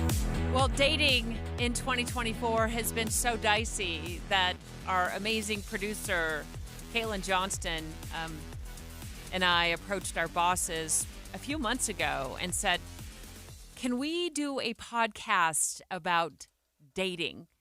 And today, Dating at Her Age officially launched. The first episode dropped with a +1. So there's a bonus episode. You can find it at kslpodcast.com or wherever you get your podcasts.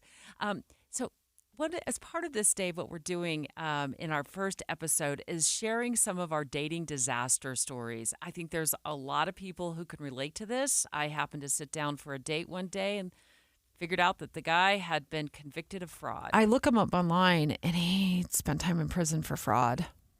Fraud! Do you know what I did? It's better than murder. Attempted murder, I guess. I'm just saying. Wow. I didn't realize, you've had some bad experiences dating. Mm-hmm. Okay, so how do you get back into it? How do you not become so jaded with dating that you still want to go out there and try again? Can I give you a tip that my therapist, I went to therapy and talked to my therapist about this. I go regularly because I think it's just good for my mental health. And he said, don't be attached to the outcome. Okay. Just go have fun. Don't be attached to the outcome. Start meeting people, get out there, go have fun. And one of the best ways to meet people at my age, and Caitlin, you might feel differently about this at your age at 29, but at 57 years old, is the dating apps. But those are also where some of my disaster dating stories have come from. What are your thoughts? You're probably right that it is the best way to date, to find people. It's just not the way I want to find people. It feels incorrect to me. So, but yeah, you're not wrong. It's just the today's day and age, and I don't like that part of it. I get stuck in situationships, which just means the relationship without the label, and then it's just you're in this big toxic cycle forever, and you don't know what to do with it. So it's just dating all around is just, I think that I am jaded with it, and it got kind of ruined for me, and I'm just like, I'm single, I'm fine, I'm happy. And it's hard to jump back into it. Yeah. I am interested because I think the premise of it is fascinating because you are different ages, a few decades apart. Debbie, what are you looking for at 57 when you're dating? And then Caitlin, I'd like to know at 29, what are you looking for? Well, in my dating world, and this is not necessarily in any sort of order, but I'm not looking to date a man who has like a 10-year-old child. My kids are grown. Grandkids would be great, but if you're still in the throes of raising your kiddos, that would be a difficult place for me to be in because I'm an empty nester, and I just want to go have fun and travel and see and do all the things that I haven't been able to do because life has been so busy for all of these years.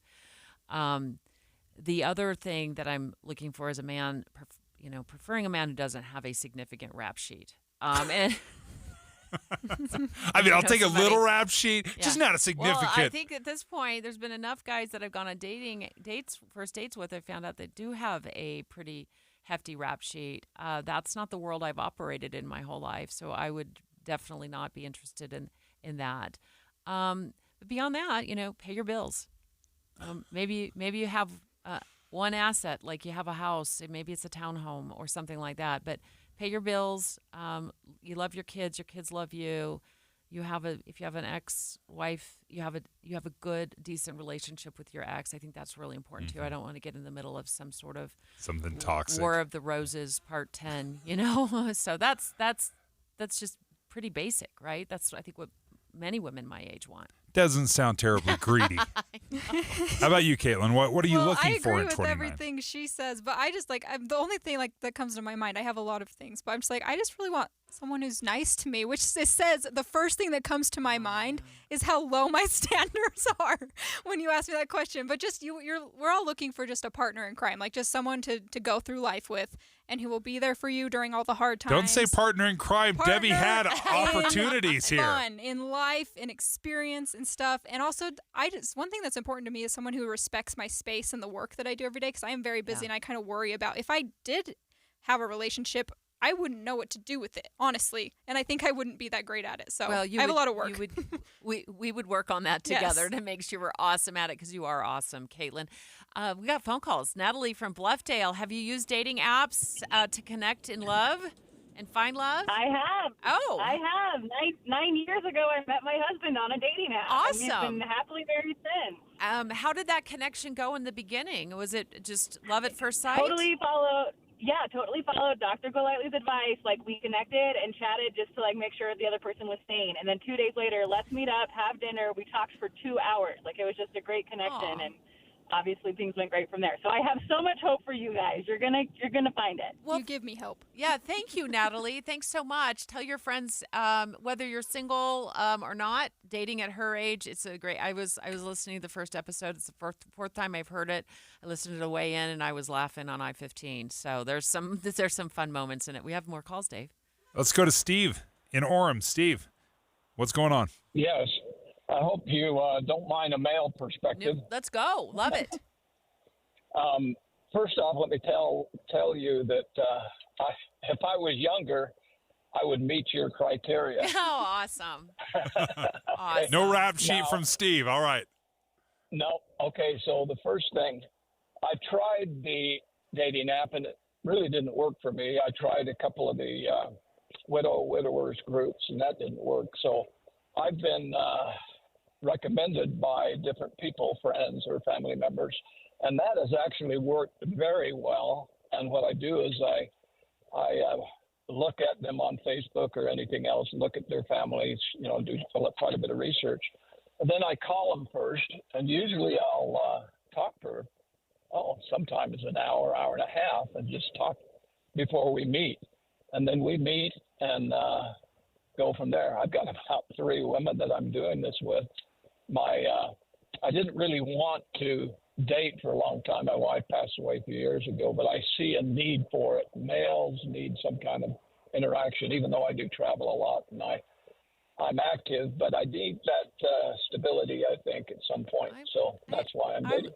I lean into that too, Steve. Thank you so much. I lean into that. It's important to have connection. I think it's important to have somebody you regularly do something with. And Dave, that's what I've appreciated so much with your marriage to Charlena, where you guys are, you're going on date nights and you're having fun and you're supporting each other in your work and career endeavors. Yeah, we take it for granted for sure too, because we've always been together. So, being able to sit down and have that discussion of, what are we watching? No, I don't want to watch that. Let's watch something else. That is an every night thing where we can get together, and there's a lot of companionship. And my mom as a widow lost my dad when he was 57, so a your age step. So they were very young, and for the past 20 something years, she's never dated. She just, and for a lot of the reasons, not that there isn't interest, my mom's awesome, but she's been afraid. She doesn't want the baggage. There's a lot of reasons why she's chosen not to. So I'm very, very interested to listen to your podcast, because I think there's some great lessons to learn from people that really, you've had all the experiences. You've had great success. You've had some failures. And I think you have some great advice that I look forward to. Well, thanks. Caitlin, tell everybody where they can get our podcast. It's available at kslpodcast.com, kslnewsradio.com. Anywhere you get your podcast, you can find it. And we're on social media, Dating at Her Age. So, yeah, join the journey while we figure it out. And it's our inside joke, Dave, is and it's free, like us, on Friday and Saturday nights. I like my free time. All right, Dating at Her Age, a brand new podcast. Proud to be co-hosting with our awesome producer, Caitlin Johnston. You can find it, like she said, at kslpodcast.com. And you can also find a link at kslnewsradio.com. It's 10:30 at KSL News Radio. I'm Dan Bomas. KSL's top local story this hour. The Utah legislature making some tweaks to an energy law passed earlier this year. This gives the state a chance to buy 2 coal-fired power plants in Delta before they switch to natural gas and hydrogen next year.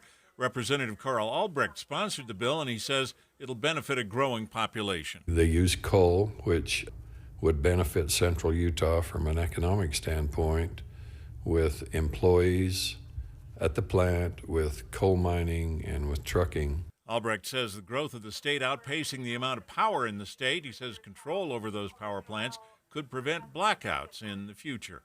Our top national story this hour from ABC News. President Biden getting briefings on Tropical Storm Alberto and its impacts on Texas and New Mexico. Also getting regular updates on the ongoing wildfires in New Mexico and California, and the actions that FEMA, the Forest Service, and the Bureau of Indian Affairs taking in response to the needs of impacted communities in New Mexico. Your money at this moment, the Dow Jones average up on the day 91 points. The NASDAQ, though, has slipped down 120 points right now. And our KSL weather, we're headed back into a hot summer. That's next. KSL News Time, 10:31. You know what's great about KSL's traffic coverage? Trained traffic reporters and real listeners. Trading information and making the commute safer and faster for everyone. Every 10 minutes on the 9s, we have you covered on KSL News Radio. Whether you're buying a home or selling it, a realtor can be an incredible resource to you. And Russell Fawcett joins us right now from the Stern team. And I think when I'd never sold the home until recently, and I always thought, how hard can it be? I'm just going to do it myself. I ended up getting a realtor, and I realized, holy cow, this is so much more complicated than I realized. And I think a lot of people that may be considering doing the for sale by owner don't realize how complicated it is.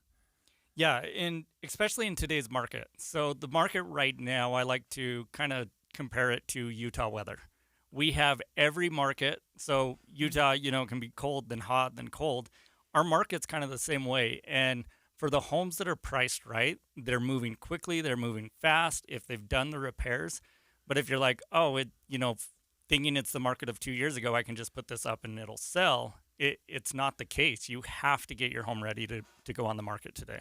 Russell, I think it is also important, and I've always used an agent, except for the very first home that I bought. I went in first-time home buyer without a buyer's agent, and I look back on that and would have told my 20-year-old self, you should have had an agent. I think that's just my opinion, but walk us through what the value is of having an agent on both sides. Yeah, I think especially on the buy side, so many people I think see real estate agents as door openers, that we're going to get them into the house and that's what we do, right? But really our job starts once we find the house. So we're going to help you find that house.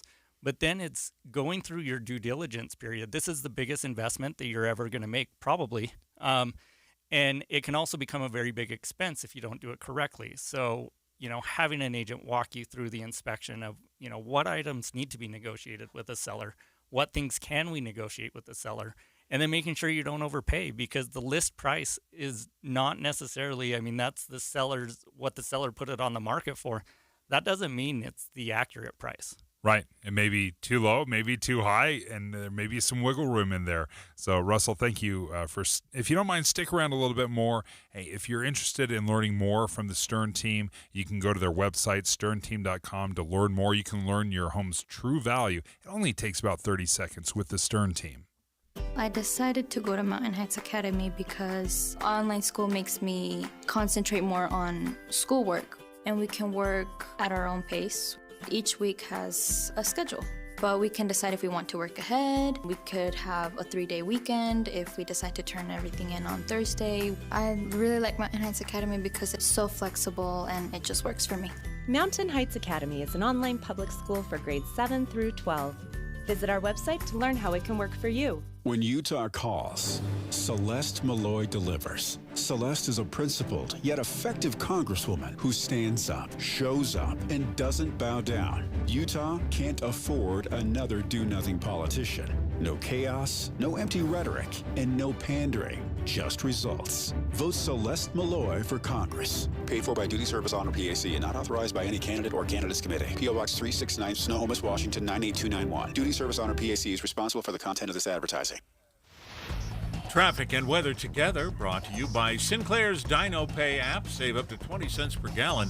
Here's Lynn Thomas. On the first day of the astronomical summer, with good driving on the cities along the Wasatch Front, one stretch heavy traffic just below speeds at the I-215-215 South interchange into Midvale. Otherwise, hearing in the scanners of an auto-ped accident near 30th South and 5700 West. Experience 4U banking today at your local Zions Bank branch, or visit zionsbank.com/4U to learn more. A division of Zions Bank Corporation, N.A., member FDIC. I'm Len Thomas, the KSL Traffic Center. Partly cloudy today with a high around 90, 93 tomorrow with a chance of thunderstorms, and hot this weekend with highs reaching 99 on Sunday and up to 100 on Monday. And right now we're at 75 degrees. It's most partly cloudy. I'm Dan Bomas from the KSL Common Spirit Health Studios. Listen online at kslnewsradio.com. We're Utah's news, traffic, and weather station. Dave and Dujanovic, your morning companions for talk, analysis, and key perspectives on Utah's biggest stories on KSL News Radio. Well, I was flipping through the apps this morning, Dave, the news apps, as I was listening to our new podcast, Dating at Her Age. Just get another plug in there. Dating at Her Age. You can download it now. Subscribe now. And I saw this. I said, I got to talk to Dave about this, because I know this is you. This is me sometimes. The headline is, Average American feels at least 10 years older than they actually are. Yikes. Yeah. So they polled 2,000 Americans who are 28 years and older. I don't even think that's fair. Like 28 years old. Come on. I mean, start this poll at about maybe 38 or 40. But yeah, 28 years and older. 55% of people feel older than they actually are, who feel older than they actually are, blame joint pain. And 45% say they've had to hold back their daily lives because of it. Dang it. That's you. I was hoping that wasn't going to be the case. No. What do you think about this? Yeah, joint pain speaks to me. Yeah, I'm pretty achy, but I guess I've always been active. I've always played a lot of sports, so I've always been sore. From about high school on, I've always played enough sports that I can attribute the aches and the pains and the joint stuff to, I overexerted. But it's getting more debilitating now, where I see you limping. Oh, yeah. In the newsroom. Well, that's not just a 47-year-old Dave thing. It was 37-year-old Dave. It was 27-year-old. Mm-hmm. Because, again, I am active. So I do have a hard time figuring out what is me genuinely getting older and how much of is it just my activity.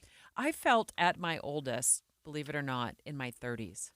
I feel much better in my late 50s, physically and emotionally and mentally, than I did in my 30s. In my 30s, I felt exhausted. I didn't feel good a lot. I just didn't feel good. Yeah. I'd get up in the morning and was like, oh, I've got a really bad headache, and I'm not, was hardly sleeping. Middle of raising kids. That's exactly what I think it was. Yeah. I love my kids. Right. But I think physically, they were, it was probably part of that, not sleeping enough. And it was just also like a transition for me too, from being single throughout my 20s and being extremely active. Yeah. Going to the gym every night, bike riding 20, 30 miles in the summer almost every single night, and hiking and all the things that you do to stay active, to not being as active, than being in the mom role. So that was part of it. But I did notice not too long ago, and I think you can relate to this. I think there are several people in the newsroom who can relate to this, is I got up one morning after working out at the gym, and I'd never had this happen before, and I spent most of my young life into about mid-20s playing tennis very, very actively. I was a tennis player. I couldn't make a bed. You were so sore? No, it was my elbow. Oh, really? I got tennis okay. elbow going to the gym. And for weeks, I couldn't do pull-ups. I couldn't do push-ups. I had to baby my elbow, something I had never experienced before. And you walked into work last week with tennis elbow, or 2 weeks ago. Tell me everything you know about tennis elbow, because it's really pickleball elbow, but it is definitely tennis elbow. And it is, for the first time that I can remember, I've been out a month with an injury. And I'm so angry about it. I play left-handed now. Like I still go out and I play left-handed because I'm babying this right arm, and it's just not feeling any better, Debbie. Will you go to the doctor for it? You know what? I haven't. Yeah. Do they address stuff like that? I didn't go. You just toughed it out. I leveled up. You go to the doctor. I took one for the team. The study also found that nearly half of Americans won't tell others they're in pain. So we fake it till we make it, and that's what you've done by switching. Yeah, it's true. Pickleball. No, it's true. Are you ambidextrous? Is that what it's called? Ambidextrous? No. You're not? No. I would swing and miss every time. Yeah, I've done that. I'm right-handed. Yeah. No, I'm learning because I'm so stubborn. I'm not going to the doctor. I'm not going to physical therapy. Like, the solution is to play with your other hand. I say it out loud and it sounds ridiculous. 40% of Americans specifically complain about knee pain, and they say it's holding them back. But I bet you don't do anything about it. I bet you a lot of people don't go in, see if they need a knee replacement. That sounds all kinds of like, wow, that's got to be 6 months of your life, right? Yeah. You got to have your knee up. You're going to be, babying it for a long time in physical therapy. I bet you people put that off too. And one of the reasons I think people don't go in to talk to the doctor is because they don't want to hear lose weight. Sorry. I would agree. Right? I would agree. Like I just paid a $40 copayment for you to say eat less. I get it. I know that. I also don't want to be told this. You have to rest it. You have to rest it. Yeah. You have to, so my philosophy later in life has been when your body tells you something, you should listen to it. If you're in pain, again, you cannot move your right elbow at all.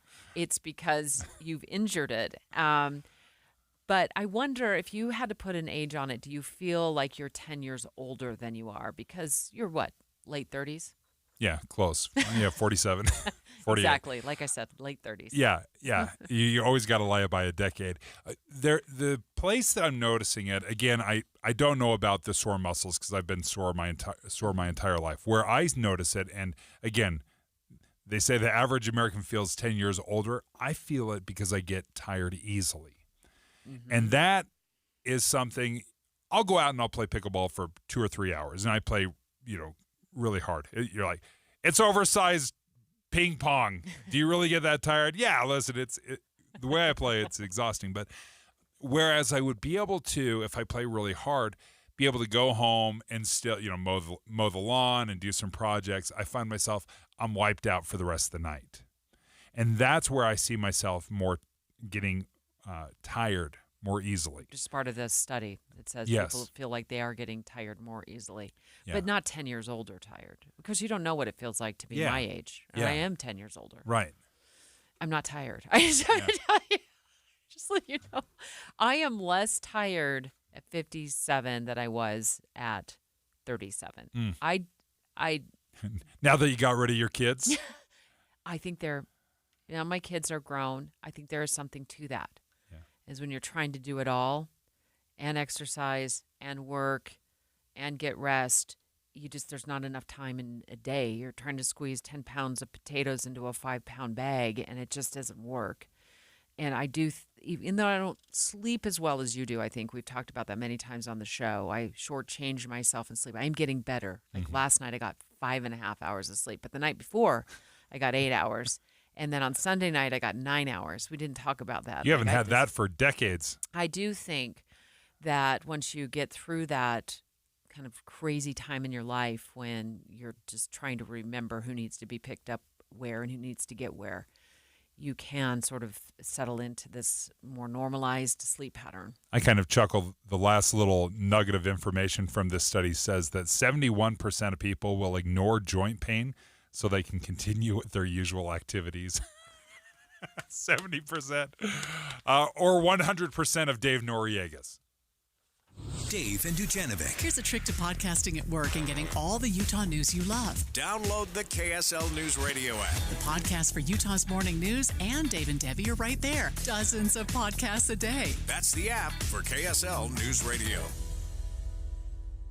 When you're getting a new roof installed, you don't want to wonder, when are they going to be done? Or even worse, what are they doing up there? You'll never have to ask when you hire IWC Roofing, because their team of certified installers will be texting you pictures from the roof. You're going to know exactly what's going on and what you're getting for your money. And on most homes, they'll do the entire job in one day. In, out, cleaned up, and they'll even power wash your driveway just to say thank you. Now, you think you'd pay a premium for this level of service, but IWC does so many roofs. They get the material for less, and they pass the savings on to you. IWC is an Owens Corning certified platinum contractor. Of course, financing is available. Even better, their summer special, up to $2,000 off your quote. But you have to make the call. $2,000 off right now. Call IWC Roofing, 801-232-5690. That's 801-232-5690. Or go to IWCRoofingUtah.com. Selling your home or buying a home, if you're feeling a little punchy, not quite sure, like, should I dive into the deep end of the pool? Should I try it? Well, that's why we brought Russell Fawcett with the Stern team on with us. And Russ, give us a little bit of a pitch. Why is right now still a good time to buy a home? Yeah, so my response to that is it's the only way to lock in your living expenses today. Everyone is worried about inflation and, what is consumer debt, what are prices going to do? And the Fed has intentionally tried to slow down the economy. Yes. The housing market definitely has slowed down, but it's kind of like running downhill. And then when you get to a flat, it feels like you're going uphill. We're actually getting to normal. But what that means for a buyer today is we make that shift. They're able to negotiate closing costs. They're able to negotiate possibly a rate buy down, so they can actually get into the home with less money out of their pocket than when the market was going crazy and they actually had to bring $20,000, $30,000, $40,000 down to be able to buy that house. Now you can actually get in with the seller paying you to come into the home. And then in the future, if rates do come down, you can actually refinance and bring your payment down. Now, if you're a renter and just continue to rent, when the economy picks up, what do you think your landlord's going to do? They're going to raise your rental. And so for what we're trying to really get across right now is it may be a little bit more to go buy right now, but you're going to lock in that expense for your home and start gaining equity. Russell Fawcett, thank you for joining us. If you want to visit their website, just go to sternteam.com. You can find out how much your home is really worth. and then you can make those decisions. Am I ready to sell and maybe rebuy? So you can visit thesternteam.com. State budget directors nicknamed his Reading pen the Bullfighter. He only eats out once a week, sample day at the supermarket. His car not only stops on a dime, it picks it up too. He's Republican John Dougal, the most frugal man in the world. I'm John Dougal, candidate for Congress. I'm reusing my state auditor campaign ad to save money. Congress needs to stop wasting money too. It's clearly time to Frugal DC. Vote frugal. Vote John Dougal. I approve this message. Paid for by friends to elect Frugal Dougal. Where does a journey to wellness begin? Do you start looking for diet ideas? Or searching for exercise plans? Actually, you don't have to look far. Just look to the first 2 letters of the word wellness. We means you don't have to figure it out yourself. It means your hopes and challenges are a perfect match for our knowledge and resources. It means anything you want to achieve, together, we can achieve better. Because wellness begins with we. Intermountain Health, the power of we. In a world where ugly siding, leaky gutters, and inefficient windows are sapping homeowners of their will to live, one company must save us all. This year, join RGS Exteriors as it embarks on a mission to eliminate outdated home exteriors, one Utah home at a time. Every plank of old, ugly siding must be replaced. Every leaky gutter must be eradicated. Every inefficient, energy-sapping window must be vanquished once and for all. Begin your epic remodeling quest by calling RGS Exteriors for a free estimate. Discover how a heroic team of experts will save your siding, gutters, or windows for a fair, no-nonsense price. Call RGS Exteriors at 801-280-3110 or journey online to rgsexteriors.com. RGS Exteriors, coming soon to a home near you. With the 3 things you need to know this hour, I'm Dan Bomas. First, the state of Utah will be able to buy a coal-fired power plant and keep it in operation after the legislature passed a bill in yesterday's special session. Second, 2 people have died in the New Mexico wildfires. Third, President Biden getting briefings on Tropical Storm Alberto and its impact on Texas, as well as the wildfires burning in New Mexico. 75 degrees, mostly cloudy in Salt Lake City. And back to Dave and Dujanovic on KSL News Radio. Dave and Dujanovic. Priced Out Housing. Special coverage with Dave and Dujanovic. We love talking about housing and the housing market with the Stern Team and Russell Fawcett. And I caught this headline, Dave, on Redfin, and we're going to talk to Russell. We're going to localize it, though, because this is a broad perspective of what is going on across the nation. And Redfin says, as stale listings pile up and prices drop, it's, a buyer's gain. Buyers are gaining power. Yeah, they're having to drop some of those prices. And let's talk about stale listings. Like, what qualifies as a stale listing? Yeah, so pretty much anytime you go over the average days on market, you start feeling stale. So our average days on market in Utah is 35 days. So if you've been on, 60 days, you're starting to feel stale. And so that's what I would call a stale listing. What have you seen, Russell, here, the Stern Team seen in terms of the market shift? Is it going more in the direction of a buyer's market now? Yeah, so we are shifting, right? So we're still, as we talked about before, we're still a little bit in that seller's market. I really think we're in a balanced market right now, which means there are some, if we look at even an article that came out on KSL today, a third of the homes that go on the market end up with a price reduction. But a third of the homes that are going on the market actually end up selling for more than what they're listed for. So we've got the 2 ends of the spectrum. And the ones that are priced right sell in about 30 days for, our average list to sell price right now, according to that article as well, is at 99.3%. So buyers aren't stealing homes. They're just not having to pay above market value anymore. Is there a philosophy that you buy into where you say, let's shoot for the stars? Because I think as a home buyer, that's right. Or I thought, let's just list it as high as possible. Is there maybe a scenario where you underprice it a little bit and start a bidding war? Or do you think it is better to shoot for the stars and then have to reduce the price?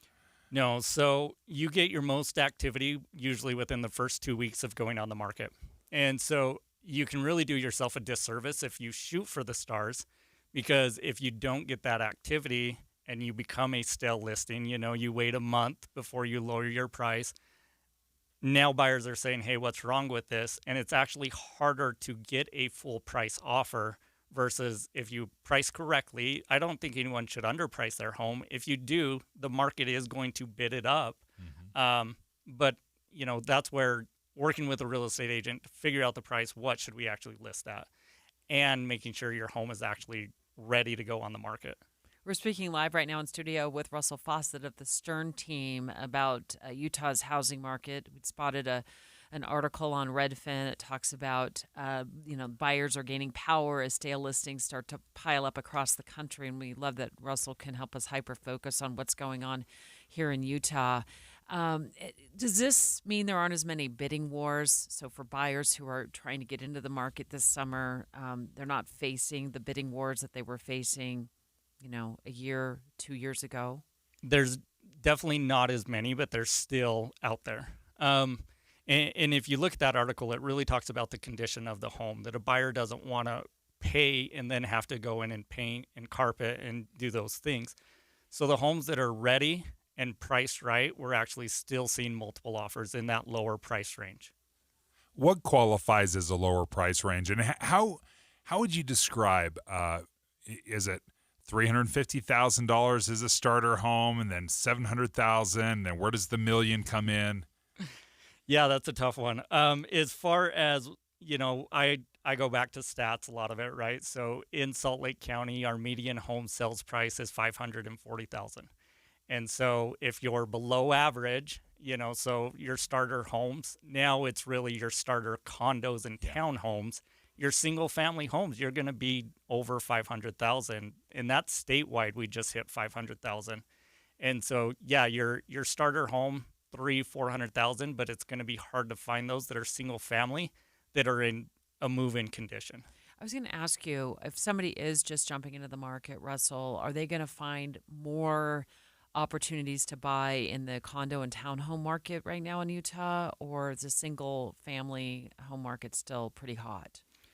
Yeah, so again, our inventory is rising slightly, but there's still, I would say, it's kind of across the board. There's homes that are, your condos and townhomes, definitely there's inventory.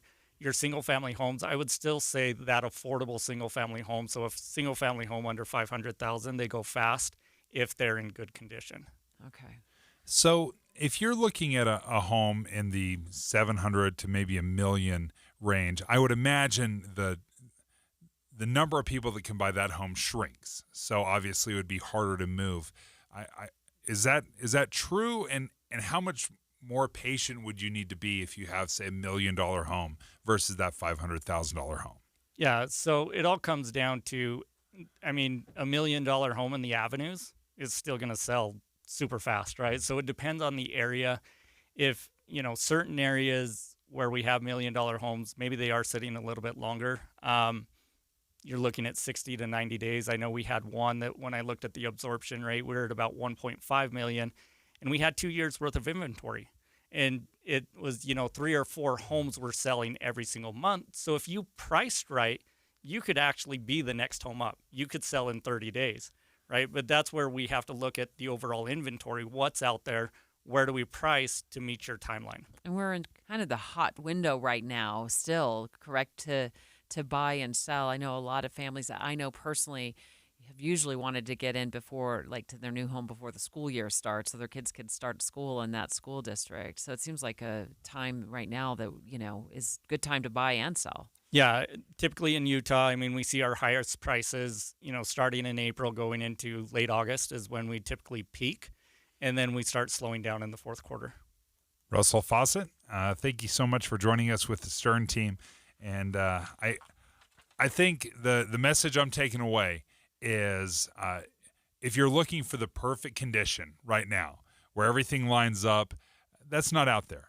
And are you saying you're don't be afraid to jump in, even though the conditions aren't optimal. Yeah, and I mean, they can be optimal though. It's just don't be afraid that you're going to overpay for a house and the bottom's going to fall out because of, what they've built with so many homeowners having that low interest rate.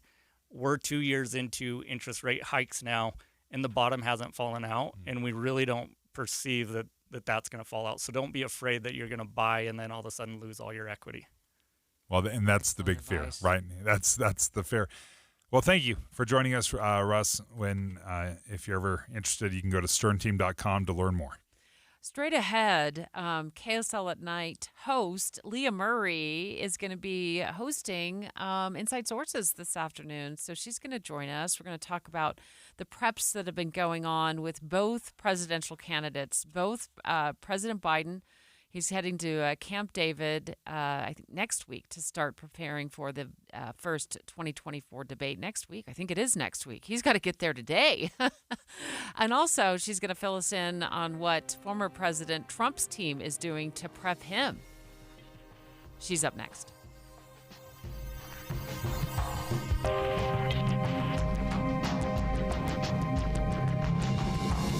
KSL FM Midvale. KSL Salt Lake City. From the KSL Common Spirit Health Studios, this is KSL News Radio. Utah's news, traffic, and weather station. It's 11 o'clock at KSL News Radio. I'm Dan Bomas. KSL's top story this hour. The two people killed in their home in Washington City on Tuesday have now been identified as Joseph and Gail Bailey. And we're learning more about the case from court documents. KSL News Radio's Michael Commit has more. 28-year-old Mia Bailey is accused of shooting and killing her parents and taking shots at her brother. Court documents says she has no remorse for the killing, and neighbors say there was already issues between her and her parents as she was trying to transition from a man to a woman. Police in St. George issued a shelter-in-place order when they cornered Mia because she was still armed at that point. Our top national story this hour from ABC News. A Supreme Court decision issued today upholds a federal tax on foreign income.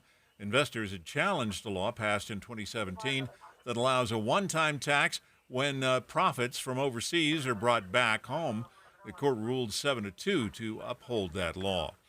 Your money at this moment, the Dow Jones average up on the day 164 points. The NASDAQ, though, is down 113. And our KSL weather going to get hot by the start of next week. That's next. KSL News Time, 11:01. We hope you have the right app on your phone for news. You probably have dozens. But the KSL News Radio app, well, it makes our live stream super easy. Plus, our talk shows are right there as podcast for your workday. That's the app for KSL News Radio. This is Gary Herbert, 17th Governor of Utah. I'm asking for your support to re-elect Celeste Malloy to the U.S. House of Representatives. Celeste has consistently shown herself to be a smart, bold, and principled constitutional conservative who has worked tirelessly to represent our great state. In these uncertain times, proven expertise is what we need, not inexperience. Join me in supporting Celeste Malloy for re-election to Congress.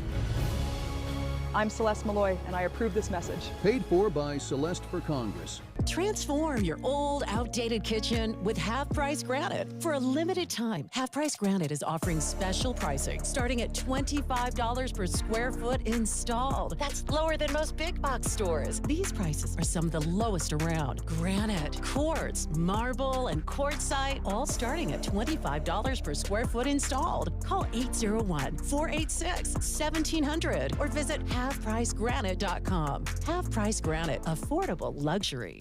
Summer is here and the great outdoors is calling. At Motorsportsland, our Fun in the Sun sales event is in full swing, offering unbeatable deals on a huge selection of RVs. Like our 17-foot bunk model Viking travel trailer, which is lightweight, easy to tow, and has all the necessities for only $14,995 with payment options as low as $149 a month. Or our loaded 30-foot Raptor Carbon Series toy hauler with a slide-out, solar, and 15 feet of cargo space for only $36,995 with payment options as low as $349 a month. Imagine waking up to the fresh mountain air, roasting marshmallows by the campfire, and creating unforgettable memories with your loved ones. Don't let another summer pass you by. Save thousands and get the RV of your dreams during Motorsportsland's Fun in the Sun sales event. Visit us today and start a new chapter of excitement at a Motorsportsland RV Center. Adventure awaits. Let Motorsportsland help you get away. Motorsportsland.com. The light is fading, your hands are sore, and the last tool has been put away. Now is the time to feel the satisfaction that comes with a job well done. But when you get your tools from Harbor Freight, something about the job feels a little different. Your wallet. Because we believe that everyone deserves hardworking tools at hardworking prices. And that's what we have here. So, whatever you do, do it for less at Harbor Freight. What was that? That is business phone bliss with the Ooma Cloud phone system. It handles all our voice, video, and messaging needs. You sound very... Calm, I am. Ooma has everything I need to run my business more efficiently, like virtual receptionist, call routing, and video conferencing. And it starts at just $19.95 per month per user, plus taxes and fees. Ooma. Nice. Find your business comm at ooma.com/radio. Traffic and weather together, brought to you by Sinclair's DinoPay app. Save up to 20 cents per gallon. And here's Michelle Rowe. Well, I'm looking at a live shot of a crash southbound I-15 off to the right shoulder, not causing any delays, but just something to watch for in that area. Other than that, I-15 running at posted speeds. Open up your world to new possibilities and a place to go finding, exploring, and gifting for everyone. This is the Place, Heritage Park. For information and more, visit thisistheplace.org. I'm Michelle Rowe in the KSL Traffic Center. Partly cloudy today with a high around 90, then 93 tomorrow with a chance of thunderstorms, especially in southern Utah. Hot this weekend with highs reaching 99 on Sunday. And right now, 77 degrees, mostly sunny. I'm Dan Bomas from the KSL Common Spirit Health Studios. Listen online at kslnewsradio.com. We're Utah's news, traffic, and weather station. Dave and Dujanovic, your morning companions for talk, analysis, and key perspectives on Utah's biggest stories. On KSL News Radio, Dave and Dujanovic have inside sources. This debate next week, happening June 27th between the two presidential candidates, Joe Biden and Donald Trump. There was just a coin flip, Dave. There was just a coin flip, and that coin flip means that former President Trump gets the last word at the debate. And my read of it looks like President Biden gets to pick where his podium goes. There is no amount of detail too insignificant to negotiate. I've realized that. I want to be on the left podium because that's my good side. Yeah, and I know both of their teams have going to. If they haven't already been working with them, they're going to be working with them in prepping them for the debate because there's also going to be a lot that plays into this regarding the rules of the debate. There's not going to be an audience for former President Trump to do what he does so well, which is feed off the audience and have an audience feed off of him. President Biden tries to occasionally drop some funny one-liners that don't land. That's going to be difficult to do with, no audience. I mean, maybe it's more comfortable without an audience there if your lines don't land, if your funny jokes don't land, if your dad jokes don't get a laugh.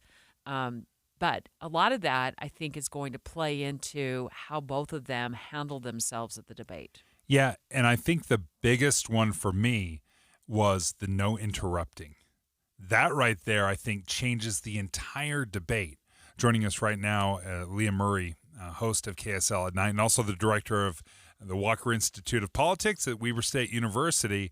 There's a lot of things to address here, but I do want to talk about the no interrupting because of all the debaters in history, there's not been a greater interrupter than Donald J. Trump. Oh my gosh, I love that. That could be his, Reagan was the great communicator and Trump is the great interrupter, right? No, and I think the issue that I have with it is a little bit when you're watching the debate, it's not what their answers are, because we all know what their answers are. You can look on their website. They've been talking about them. It's how they interact, right, in a high-stakes kind of way.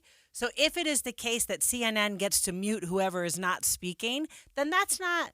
that's a fabricated conversation. Does that make sense? You're actually not seeing how a human interacts if somebody disagrees with them, right? And so I'm concerned about that as well. What will they do in terms of debate prep, both sides? How does that look? Can you prep a Donald Trump? Because he does pretty well off the cuff. Yeah, I mean, I think so. I'm just going to be honest when I say the person who probably is going to do the worst is Joe Biden. So I just want to have you guys remember back to 2012. Barack Obama was known as a pretty good debater, gets on the stage with Mitt Romney in that first debate, and Mitt Romney wiped the floor with him. And part of that is because when you've been serving as president for 4 years, everyone around you thinks you're brilliant, right? You always win the golf tournament, right? All that stuff happens. So what's happening with Biden, his people are preparing all these binders of information and they're doing all of that work. But Trump's kind of been out in the wild practicing. Does that make sense? And so I fully expect, the prep is going to be different because Trump's trying to learn how to not be the worst parts of Trump. Does that make sense? In this debate. But Biden's going to probably come off as really, I don't want to say stiff and boring. I think so. And when you don't have an audience to feed off of, I've never been on the debate stage, but I think we've all probably gotten up in front of crowds and talked before. And if you don't have an audience to talk to, it can feel very isolating and almost, they're more professional than I am, but it could get in your head too. Yeah, no, exactly. And what we know, so Tuesday this week, Donald Trump told, he was at a rally, told supporters, I'll be debating 3 people because I also have to debate the CNN moderator.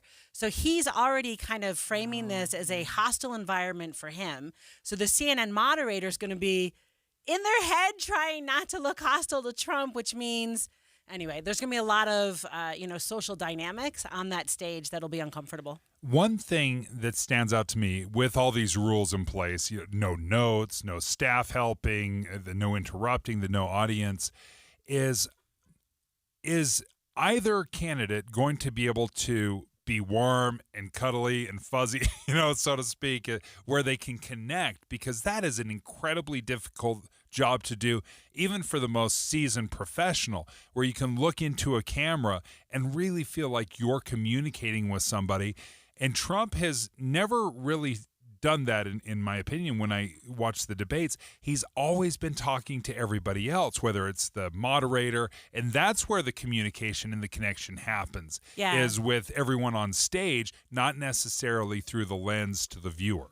Right. No, and I think that's interesting too, because he's really good at a rally. Does that make sense? And he's really good with people who support him and connecting with those people. And he's already feeling like no one in that room's going to like him. Do you know what I mean? So he's probably going to come in. It's not going to be antagonistic. Yeah, it's going to be antagonistic. I want to play off what you just said, Dave. It's interesting you said that because I have been listening to the debates, not watching them as much as I used to. And back in the day, it was like, pop the popcorn, honey, get in here. The debates are on. We're going to sit here in front of the big TV screen and watch them go back and forth all night long.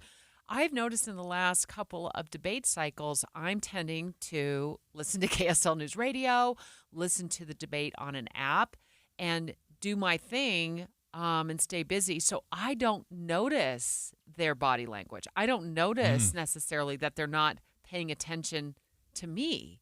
So I wonder if our habits of how we pay attention to these debates are changing to the point where we're not pinpointing what you just pointed out. At least I'm not. Yeah, I don't know. It's going to be different enough. I think it'll be fascinating to watch how each candidate handles it. So one of the things I'll be watching for is, for example, President Biden. Is he going to be able to look into the camera and for an extended period of time, perhaps a minute or two, I don't know how much time they're going to give him to answer, is he going to be able to communicate easily? Is he going to be able to articulate? Is he going to be able to stay focused? Because so often when we have seen debates in the past, if there was ever a pause, somebody is jumping in to fill that gap. Yeah, no, I think that's right. I mean, I think what's also interesting is your point's really well taken. Like, and research shows that if you watch it, you're reading all those nonverbal cues that our colleague Mara Carabella talks about all the time that sends all sorts of signals. When you're listening to it on the radio, all you hear is the conversation, right? So you only hear the policy. And people will very much, how do I say, think someone won who's totally different. Like, people who listen on the radio will say so-and-so won. People who watch it on TV say so-and-so won. So you're not wrong there. I mean, my whole thing for both of them is I think Biden's going to be worse. Does that make sense? I think Trump's more he's been battling. Do you know what I mean? Like he's been in this fray a little bit, and I don't think that helps Biden. But the reason he wants to do it in June is because who cares? It's like 400 years to the election. Yeah. So you do this debate really early, and everyone will forget. Does that make sense that there were long pauses or that you didn't look as sharp as you were supposed to? Well, and I just cannot imagine getting up there on a stage and trying to remember everything I was coached to remember through the policy manuals that my team has presented to me over the last. They say Biden is heading to Camp David to start getting prepped. Right. Well, that's a week, right? I mean, that's Right. I'd need years, and then it's hard because you get caught up in those moments. Like, what did that? That's where former President Trump, does tend to own the moment. Is he can just talk. Yeah. No, he's really good at Yeah, it, right? he just talks. Yeah. And that's a great quality to have when you're in the middle of a debate and you need to shine, you know? Yeah, no, exactly. And I do feel like Biden's going to think, I have to say everything accurately and correctly in a way that a little bit former President Trump doesn't have that hang up. Does that make sense? So he can usually just kind of be looser, if you will, with the details. Leah Murray, thank you. We look forward. You're filling in for Boyd today, right? I am. That's right. All right, 1 o'clock, Inside Sources with Leah Murray. All right. Looking forward to it, Leah. Talk to you soon. Talk to you in the newsroom. Okay, there's a new trend that some say is leading to a healthier marriage. Oh, we're going to let you weigh in with phone calls, friends. I want to know. It's called It's called sleep divorce. Separate bedrooms. Dave. Oh, no. This is strictly for a better night's rest. Would you do it in your marriage? Sleep divorce. Let's talk about this new trend next. Dave and Dujanovic. A lot of us are filling our workdays with podcasts. When you're working, go to KSLNewsRadio.com. Click on Dave and Debbie's podcast and pick a topic and story length. Podcast with Dave and Debbie. Then get to work with KSL News Radio. You've been working so hard to keep your lawn and garden looking good. Maybe it's time to make your home look incredible with new window frames and double pane glass from Advanced Window Products. If you can imagine it, they can create it at their factory in Salt Lake City. Any style, any color, security enhancements to keep your family safe. All this and factory direct pricing. You're buying local and paying less. So seal up your home and reap the energy savings with Advanced Window Products, where they've been creating windows for 38 years. No subcontractors, they're not resellers.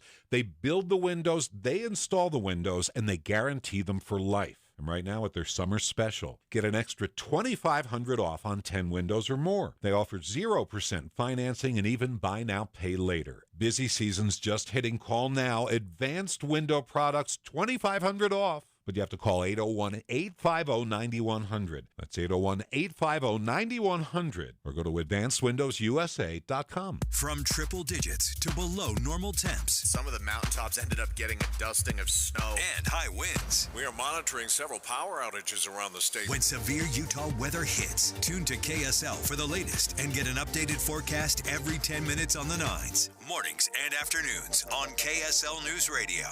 The best things in life, they come in twos. 2 scoops of ice cream, 2 tacos. And now for a limited time, get our best deal of the year. Buy any phone when you switch to Consumer Cellular and get 2 months of service free. That's right, the same fast, reliable nationwide coverage as Big Wireless, now with 2 months free. Proof the best things in life really do come in twos. Visit ConsumerCellular.com or call 1-888-FREEDOM. Second and third month of monthly base service fee waived for new customers with the purchase of a phone and activation by July 31st, 2024. Taxes, fees, and third-party charges will apply. See website for additional details. This is the story of the one.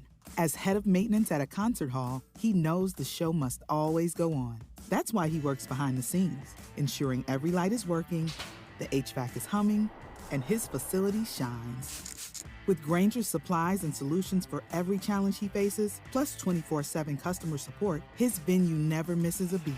Call quickgrainger.com or just stop by. Grainger, for the ones who get it done. Utah, don't spend your summers painting year after year. Do what your neighbor Judy did. She called Rhino Shield. After having the house painted with kind of usual house paint, I was seeing cracks appearing about every 3 years and just wasn't very satisfied with that. Rhino Shield ceramic technology is formulated for our unique climate here in Utah and is Class 1 fire rated. I can't speak highly enough about the Rhino Shield crew. They also were great at working with me to get the exact right color because I was very particular. Utah, you too can have the 25-year guaranteed protection of Rhino Shield for 10% off the regular price. I would not hesitate to call Rhino Shield, and I am just thrilled to recommend Rhino Shield to my friends and neighbors and family. This offer is limited. Call 435-246-4466, 435-246-4466, or rhinoshieldwest.com. Go Rhino Shield. Getting help with plumbing repairs is easier than you think. All you have to do is call Any Hour Services or schedule an appointment at anyhourservices.com. No one helps more homeowners than Any Hour Services. The Utah RV Palooza is back and packed with new and used RVs to fit every budget. June 20th through the 22nd, come to the largest free RV show in the area at the shops at Southtown and Sandy. You'll find monthly payments starting under $149 on approved credit for select new RVs like a new 2024 GoPlay 19BH travel trailer. You'll also find huge savings on used motorhomes. We've got select 2023 and 2024 low-mileage models from Thor and Jayco heavily discounted. The best deals don't last, so start shopping now at Bishes.com/Utah RV Palooza Sandy. And make sure you tour the full lineup of GoPlay travel trailers, one of the fastest-growing RV brands in Utah. Get special financing options like 90 days of all-play and no-pay OAC. And if you've got a trade, we want it. Get an additional $1,000 towards your travel trailer or fifth-wheel trade-in. See dealer for details. Admission is free to the Utah RV Palooza, Thursday, June 20th through Saturday, June 22nd at the shops at Southtown and Sandy. Sponsored by Bish's RV. Stock number L75163 based on 20% down, 8.99% APR for 180 months. Subject to prior sale. See dealer for details. With the three things you need to know this hour, I'm Dan Bonas. First, we're learning more about the two people killed in their home in southern Utah. Their daughter is in jail facing charges of aggravated murder. Second, the Supreme Court has upheld a law that taxes profit on foreign investments. Third, firefighters are making progress on a couple of wildfires burning in Utah. 77 degrees, mostly sunny in Salt Lake. And back to Dave and Dujanovic on KSL News Radio. Dave and Dujanovic. We're going to talk about a trend. It's called sleep divorce. And basically what this is you're sleeping apart, separate bedrooms for very specific reasons. Maybe that's because your partner, your significant other snores really loudly so you can't sleep. Maybe you work opposite schedules, and so one of you is getting up in the middle of the night and the other one just can't go back to sleep once you leave the house. But sleep divorce is a growing trend. What do you think about it, Dave? It scares me. I would be devastated if my wife is like, separate rooms, you're over there. I would be devastated. Why? That's curious to me. Yeah, because it's my favorite part of our day. Oh. Of, when we finally are done with the day, we're able to lay down, relax, talk, cuddle, all that stuff. I think if we were to go our separate ways, it would feel more like roommates. And I'd be worried that we'd be turning into friends with benefits. Like, no. We're married. We're not buddies, But it's a huge trend, Dave. You wouldn't be alone. You wouldn't be the only ones divorcing in sleep only. You're going to have to sell it to me because I'm telling you, my heart's racing. I have to tell you, this is one area I agree with you on. I have never thought about this. I think there are probably some great reasons to do it. I have no judgment if you do, as long as it's not in anger. I think as long as it's not in anger, then there's something else going on with that you need to, I would think, as a couple would want to address. But if this is just strictly because, hey, you have a sleep condition that just rocks this house every single night, and imagine being me trying to sleep. Yeah. If it's for that reason, or if it's, like I said, getting up, your two ships passing in the night. And that was a schedule that my ex-husband and I were on for many years, where to minimize the amount of hours our kids were in daycare, we felt fortunate to be able to work opposite schedules. Well, with that comes a lot of other issues. And that is, like, I'm getting up at 3 a.m. when I was the morning show reporter for KSL 5 TV to be to work by, 4:30. 4 a.m. I can't even remember. It was so early. And then he was coming home from his shift at like 2 o'clock in the morning. So it was really tricky. We never considered sleep divorce. So let's walk through it.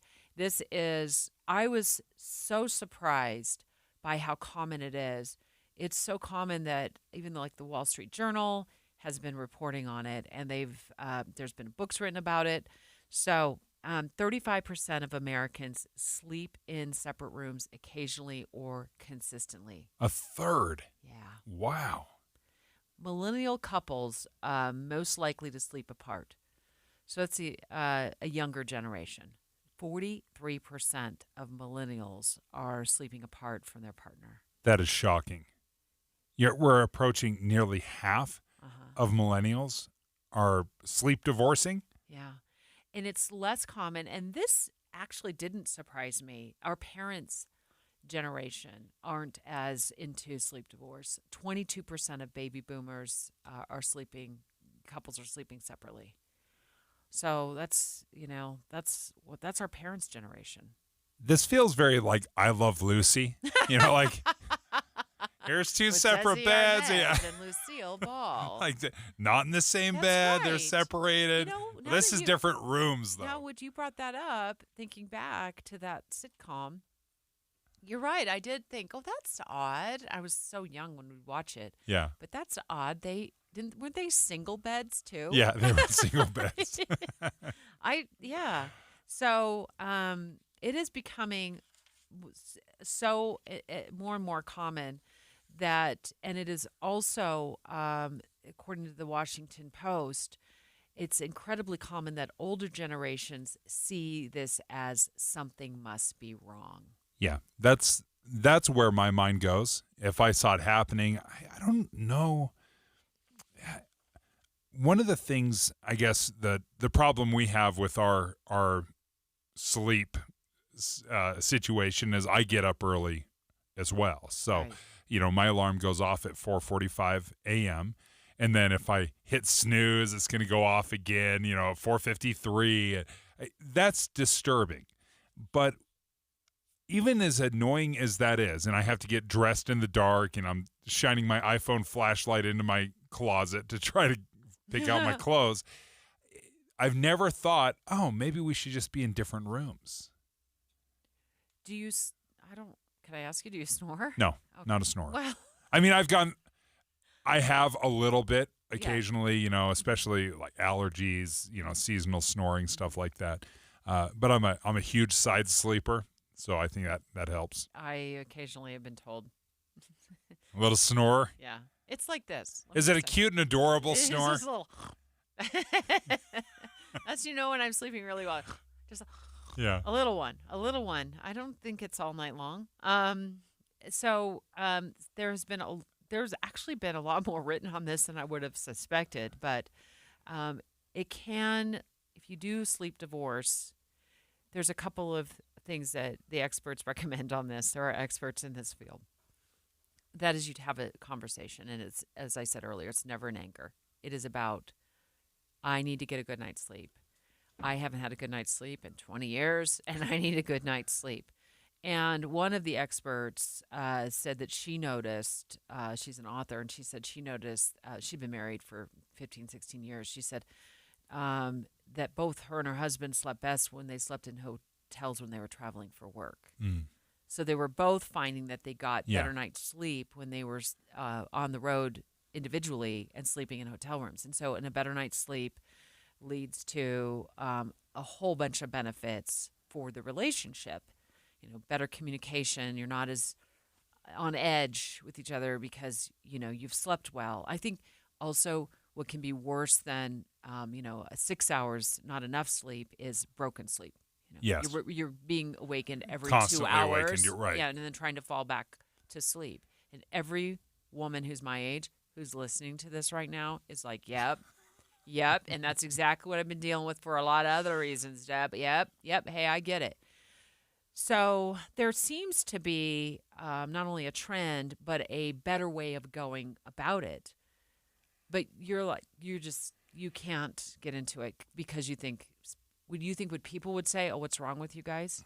No, Or I would have. You would have. Yeah, I don't really care what anyone else thinks, but I would have a problem. I would think that we were we were having other issues, I would think there was more to it because, listen, you can't be married 25 years without having some sleep problems, right? Because someone goes through a bout of snoring or sick or coughing, whatever it might be. And what I've learned is when that kind of stuff happens, technology actually helps.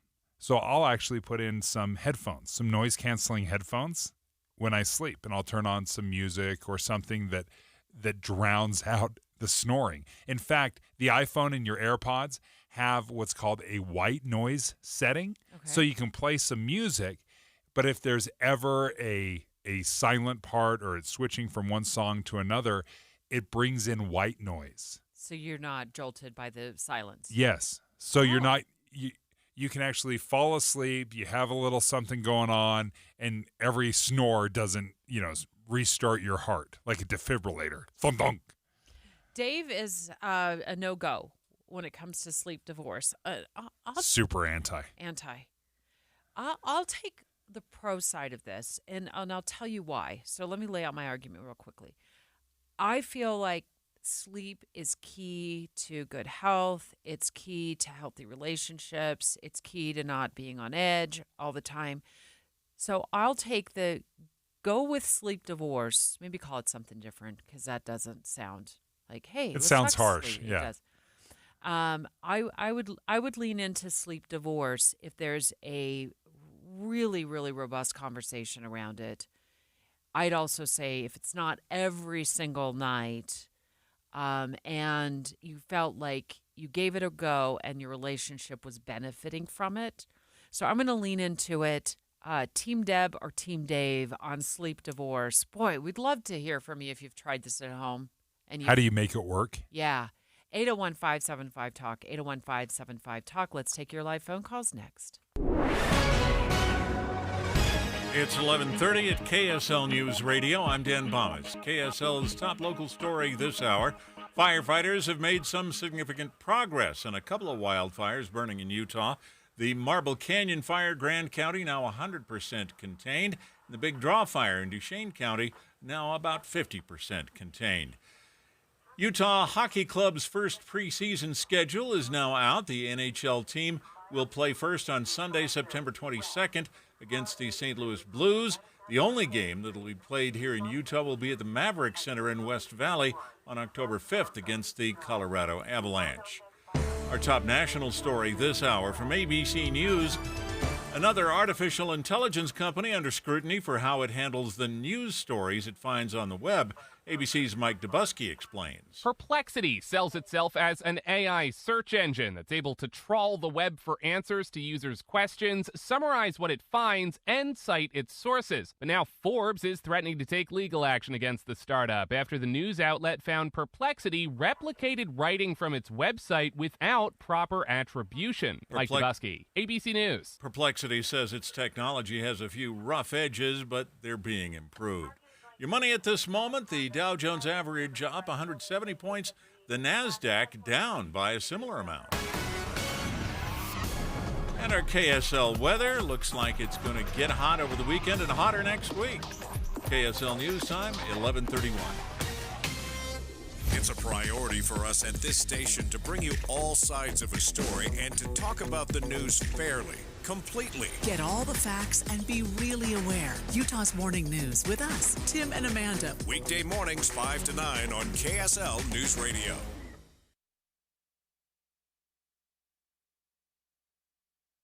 Progressive presents 10 things on a contractor's to-do list that are harder than getting a commercial auto insurance quote. Bidding a new client, giving an accurate estimate, finding affordable materials, getting a client to pay you for work you already did, getting a client to pay you, period, securing permits and workers and tools, getting those workers and tools to work together, and finding the perfect pair of overalls. Pockets, baby. But the easiest thing on a small business owner's to-do list? Seeing if you can save on commercial auto insurance. Get a quote in as little as 7 minutes at ProgressiveCommercial.com. Progressive Casualty Insurance Company and Affiliates. Coverage subject to policy terms and conditions. I'm Kareem Abdul-Jabbar. I learned about atrial fibrillation the hard way. My symptoms would come and go. Shortness of breath, fatigue. I kept going. Then I got so lightheaded, I couldn't. My doctor said I have AFib, so I'm about 5 times more likely to have a stroke. Other symptoms, irregular heartbeat, heart racing, chest pain can come and go, but the risk of stroke stays. If you have symptoms, tell a doctor. Visit notimetowait.com. Sponsored by Bristol-Myers Squibb and Pfizer. You know, I love it when something just clicks. I carried around way too much weight for way too long. Then everything changed. What clicked? For me, what clicked was Soda Weight Loss. Soda stands for state-of-the-art because it is. It's state-of-the-art, and that is why it clicked for me. Having my own nutritionist and coach every step of the way clicked. Not worrying about counting things or mixing this and that, it clicked. Breaking bad emotional eating habits and replacing them with good, healthy habits that will stay with me forever, it just clicked. You know what else clicked? My belt. I lost 37 pounds in 90 days. As the pounds and inches fell away, my belt started to click. A lot. Who knew that the clicking from my belt would become the sound of my success every day for 2.5 years and counting? I always say that when it comes to your soda weight loss journey, there's no time to lose, only time to win. So start winning today. Make the decision that will click for you and change every day for the rest of your life. Check it out at Soda Weight Loss, SOTAweightloss.com. Traffic and weather together brought to you by Sinclair's Dino Pay app. Save up to 20 cents per gallon. Here's Michelle Rowe. Well, the good news for drivers in Draper, that crash southbound I-15 at 114 South has cleared now, so I-15 crash-free, delay-free. Lagoon is Utah's home for summer fun. Get all the fun and excitement at Lagoon. Great rides, games, and adventure. Open daily. Visit lagoonpark.com for hours and to purchase tickets. Michelle Rowe in the KSL Traffic Center. Partly cloudy today with a high around 90, 93 tomorrow, and up to 99 on Sunday. And right now, 79 degrees, mostly sunny. I'm Dan Bomas from the KSL Common Spirit Health Studios. Listen online at kslnewsradio.com. We're Utah's news, traffic, and weather station. Dave and Dujanovic, your morning companions for talk, analysis, and key perspectives on Utah's biggest stories on KSL News Radio. Well, there's a survey that shows that a third of American couples say, yep, they are sleep divorced from their partner, meaning they sleep in a separate room on occasion, or they consistently do it. So Dave and I are talking about sleep divorce. They're using snore rooms. That's what they call them. Snore rooms. Like, go snore elsewhere. I'm getting a good night's sleep. I think we all probably are bad sleep mates in some way or the other. I get up early. So my alarm goes off at 4:45. I know that's not awesome for my wife that wakes up 4 hours later or 3 or 4 hours later. That's kind of a disaster. It's disruptive. But boy, that would be such a hard thing for me. I couldn't do it. It would, if my wife came to me and said, "Hey, we're gonna sleep divorce," I would think that's the first step to real divorce.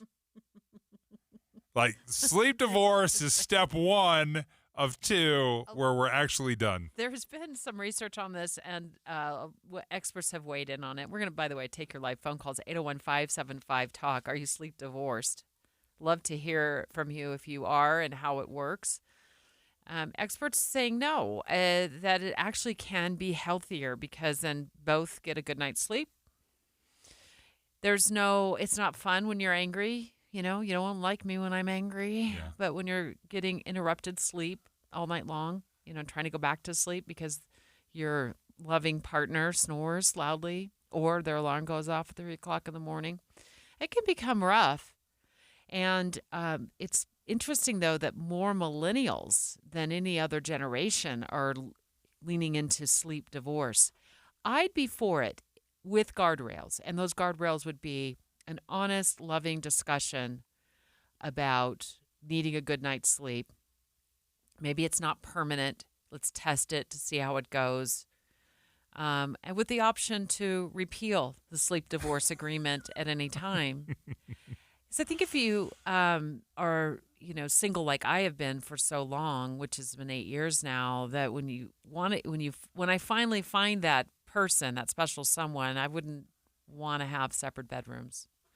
But if it were that needed to happen for whatever reason, I would be willing to listen, and I would say, okay, let's just make sure this is out of love and not out of anger that we're sleep divorcing. We're taking your phone calls, 801-575-TALK, 801-575-TALK. Are you part of that 30 or 40% of Americans that sleep divorce. And how do you get it done without leading to actual divorce? Let's start off with Mandy and Orem. Mandy, what do you think? Hello, how are you? Doing great. Oh, good. I have been sleeping separately from my husband for probably 4 of the 6 years we've been married.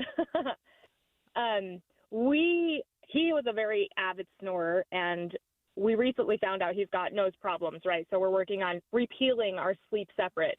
Okay. But when I was in college, I was waking up probably every hour when I had 14-hour days. I was working, I was going to school full-time, and I was doing my clinical hours for my degree. So I was not getting enough sleep, and we decided to sleep separately, and my marriage has completely changed. I am much more happy with my husband.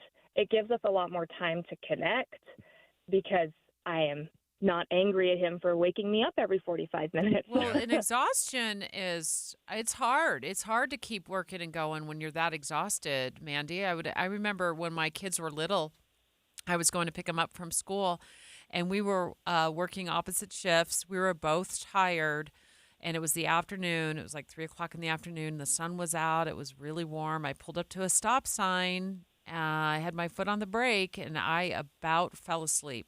I remember just having my head nod. And so if you're not sleeping well and you're going a million miles an hour, and by the way, you're amazing. You're amazing. So thanks for sharing your journey with us. And I'm glad that's working out for you guys. You can lead to things other than just anger at each other. I was afraid I was going to fall asleep at the wheel. I was so tired. Yeah, it's hard when you're not sleeping well. It seems like the rest of your life can just fall apart as well. So I'm very sensitive to that.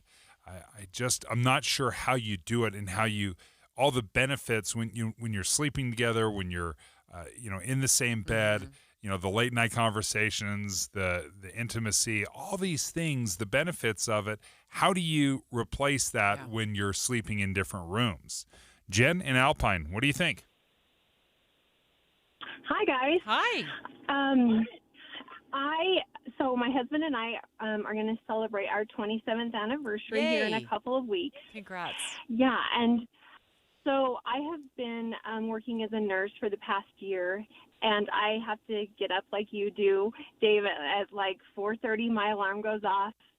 And I just feel so bad because my husband, we're both pretty light sleepers, and so I wake him up every morning. And then, but for the past like 3 years, he's had this restless leg syndrome, but it's in his hand too. So his hand would like get under my pillow, and like every 12 seconds I could count that he would like bop my head. And then he started snoring, and we found out he has sleep apnea, so we're working on that. But I have to say, like, it has really helped that we finally, I said, I don't like the word sleep divorce, but we have slept in separate rooms on the days that I have to get up. I don't work full time, but I do work part time. But I do have to say, we went to the Parade of Homes last week, and you know how they're so crazy. Some of the things homes. are just over the like over the top. And we walked into this one house, and off of the master, it's separated by their closet. They called it a nap room. And, of course, everyone that walked by went, oh, my gosh, that's so ridiculous. And my husband was like, that's the best thing ever. I love it. That's incredible, Jen. Well, thanks so much for your call. And it looks like even home builders are recognizing that there might be a need for separate bedrooms, or at least an option. Hi, Bob. Hi. What do you think about sleep divorce? I'd call it sleep marriage, because divorce is a harsh word for it. It's been very helpful in ours. We raised 7 children, and many times there were 9 of us in the bed at night, and it made it would put everything in perspective. But for probably the last 10 years of our marriage, we've been married 44 plus years now. We've been sleeping in separate rooms, and it's been phenomenal for both of us. Oh, it has. I mean, yeah, absolutely. Do you think it's made your marriage healthier? You know, from a standpoint of rest and comfort, yes. You know, we're like anybody else. We still have our challenges and stuff like that, but especially with grandkids and so forth. But and in fact, when they sleep over, they sleep in the bed with Grandma. They don't like to sleep with Grandpa. Grandpa gets up a few times during the night. Oh, I see. Without going into the details, but yeah. So how do you do it? How do you do it without hurting feelings, or is there a kind of a way that you make up, somewhere else, with what you're missing? Yeah, well, my wife likes to cuddle, so early in the morning, if I wake up before she does, I'll go and cuddle with her. If she gets up early in the morning, she comes and cuddle with me. But that the rest of the time we're asleep. Yeah, so we're trying to sleep, and so I don't see the real problem. She's kind of a thrasher. Again, I get up multiple times and I sleep shallow, so it's if she moves, I immediately wake up. So instead of getting up, that sounds like a marriage made in heaven: a thrasher and a shallow sleeper. That's awesome. Hey, thank you so much, Bob, Jen, and Mandy, for the phone calls today. I can't believe nobody was Team Dave here. Nobody's like, yes, we're all about sleeping in the same bed. It makes me realize maybe people are not so happy with their sleep partner right now. All the thrashers and snorers and up multiple times during the night. Hey, just realized something. Today is the first day of summer. It is the longest day of the year. So we got to get out there and celebrate and have fun. And thanks to Bear Lake Convention and Visitors Bureau, we're going to walk you through how to boredom-proof your summer. And we're so grateful to John Smith from the Arrow, who's going to join us next with all the cool stuff in Utah you can do to entertain yourselves this summer. That's next. Dave and Dujanovic. You know KSL is the only news radio for your car, right? The only news radio for your smart speaker. Come here in the morning. It's the latest news and traffic. In the afternoon, news and updated weather. We have you covered at KSL News Radio. We've got some great and exciting news from Master Electrical Service. That's how you know them, because they've taken care of your electrical needs for so many years. Well, they just joined Mountain Home Services. And Dave, you can speak from experience with Mountain Home Services, and I know Master Electrical is super excited as well to be joining them. Yeah, they installed my furnace years ago. They kept up on it, made sure that it was running clean and safe, and it was incredible. And for so many years, we just had great experiences. So, yeah, I'm excited for Master Electrical to join Mountain Home Services. Yeah, and Master Electrical Services, we've been talking about them for months now. They've been your trusted source for all your electrical needs, your EV charges, your generators, that new lighting that you've been needing in the kitchen. Yeah, they still do all of that, but now that they've joined Mountain Home Services, they can help you with your HVAC, your heating and air, and your plumbing. And it all comes with that upfront pricing guarantee that Dave and I have been telling you all about. So that means the price they quote you up front is the price you pay when the job is done. You know you're going to love that. No hidden fees, 100% satisfaction guarantee. Master Electrical Service has been the name you trust since 1954. And here's where you can find them, mountainhomeutah.com. Again, that's mountainhomeutah.com. Or give them a call at 801-543-2222. That's 801-543-2222. Who is the most interesting candidate for Senate? John Curtis, of course. Serving as mayor, he didn't just improve public services, he transformed Provo into one of the best-run cities in the country, all while cutting the budget, leaving with an unheard-of 94% approval rating. In Congress, Curtis was named one of the most effective lawmakers. Curtis voted repeatedly to stop Washington's reckless spending and secure the border. Protecting farmers and ranchers from government overreach, he transferred more federal land to Utah than anyone else in state history. He authored legislation in Congress to hold China accountable. Now John Curtis is running for Senate. Unlike typical politicians, Curtis gets things done. Vote conservative John Curtis for U.S. Senate in the Republican primary on or before June 25th. EDF Action Votes is responsible for the content of this advertising, paid for by EDF Action Votes, edfactionvotes.org, and not authorized by any candidate or candidates committee. At Fisher Investments, we may seem like other money managers, but we're different. Are you really that different than the rest of us? We are. As a fiduciary, we always focus on what's best for our clients. What services do you offer besides investing? We have a team of specialists in financial planning, estate planning, and more. Your clients rely on you for all that? Yes, we ensure clients receive unparalleled service at every step of the relationship. Okay, but you still sell commission-based products, right? No, because we believe that's a conflict of interest. We prioritize service over sales goals. So, then how do your fees work? We have a simple and transparent fee that's a percentage of our clients' portfolios. So we do better when our clients do better. Wow, we're more different than I thought. At Fisher Investments, we're clearly different. Learn more at FisherInvestments.com. Investing in securities involves the risk of loss. He sponsored the largest tax cut in Utah's history and complains it wasn't big enough. He always rounds numbers down. He bought a turtle for a family pet because it eats less.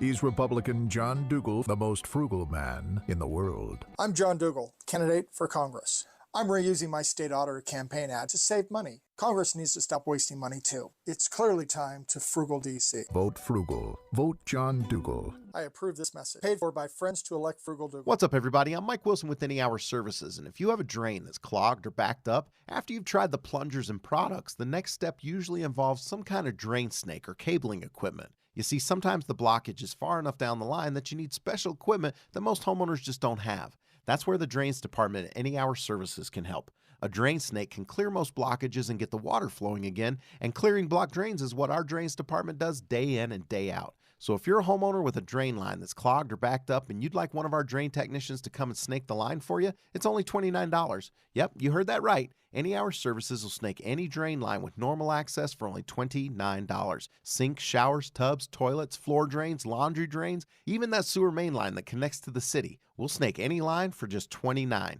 For help with your drain issues, call Any Hour Services at 801-443-7700. You can Google Any Hour Services. You can even schedule online at anyhourservices.com. No one helps more homeowners than Any Hour Services. Attention Wasatch Front businesses and property managers. Have winter conditions damaged your parking lot asphalt or concrete surfaces? Call Go Pave Utah and get on their schedule. GoPaveUtah.com.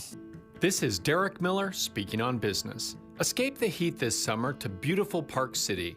Nestled in the heart of the world-class Deer Valley Resort, the Stein Collection offers 3 opulent luxury properties to choose from. Corporate Director of Marketing, Jeannie Lambert, joins us with more. The Stein Collection Deer Valley is where perfect legendary experiences come to life. Our properties include Stein Eriksen Lodge, the Chateau Deer Valley, and Stein Eriksen Residences, all located within 5 minutes to historic Main Street in Park City.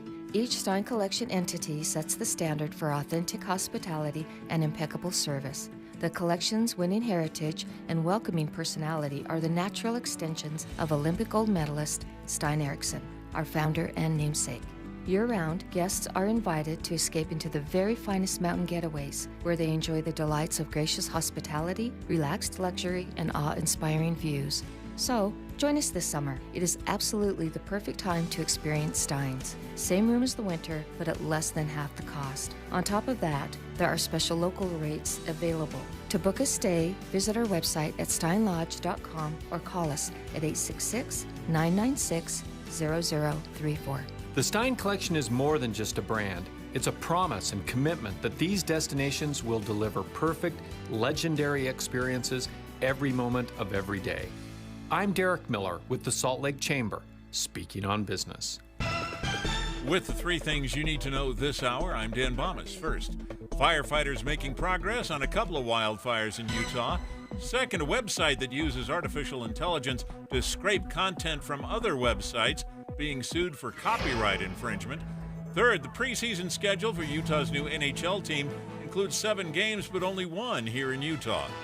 79 degrees, mostly sunny in Salt Lake City. And back to Dave and Dujanovic on KSL News Radio. Dave and Dujanovic. As part of our continuing coverage of boredom-proofing your summer, now that summer's officially started, we're going to speak to the Arrow's John Smith in just a moment, who hosts a podcast called Cool Stuff in Utah. So grateful to Bear Lake Convention and Visitors Bureau for supporting our coverage on this. I think the more things, Dave, that we can help our listeners do for free, the more fun they're going to have, the more, financially savvy they're going to be, and John's going to help us with that. John joining us right now from the Arrow, and you've done this for years now. You've found so many cool things around Utah, cool stuff to do. Some stuff costs, some stuff's free. Right. How did you get into this? Or where was the inspiration? So the funny thing is, I've always been one of those guys that I love history. Like, I am a fiend for history, and I'm a lifelong Utah resident, right? So I'm like, every time you think of Utah history, you get like the same 5 stories. It's always the pioneers, and this is the place. And don't get me wrong, that stuff is obviously very important, but there's so much more to Utah than just those, few stories that we get told. There's so many cool things to go and visit, and nobody talks about it. So you give us some. Can you start with some free ones? Yes. Okay. And the kids can go too, right? The big one that so many people drive past, and not a lot of people realize how cool it is the Hill Air Force Base Aerospace Museum. Yes. In Roy. It's free. Donations are accepted and suggested, but for the most part, it's absolutely free, and it's one of the largest collections of U.S. Planes, aircraft, helicopters, jets, even part of the space program, both indoors and outdoors. So if it's a nice sunny day and you want to go have a picnic, there's picnic tables out there. You can see a B-1 bomber. You can see a B-29, a KC-135, one that my dad actually rode in, is actually on display. Oh, that's cool. Yeah, cool, right? That's cool. But it's also air conditioned. They have two indoor sections, one of which has been newly expanded. And there's an SR-71 Blackbird in there. Oh, wow. I didn't realize they had that. It's really cool. It's actually one of a kind because it's 2 separate aircraft that they took out of the boneyard and pieced together for one display.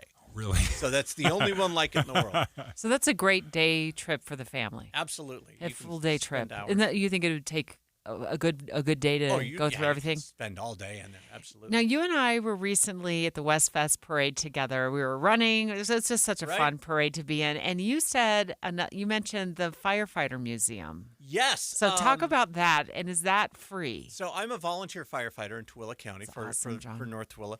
And then in Grantsville, one of our neighboring communities, there is one of the largest collections of fire trucks in the Utah Fire Museum.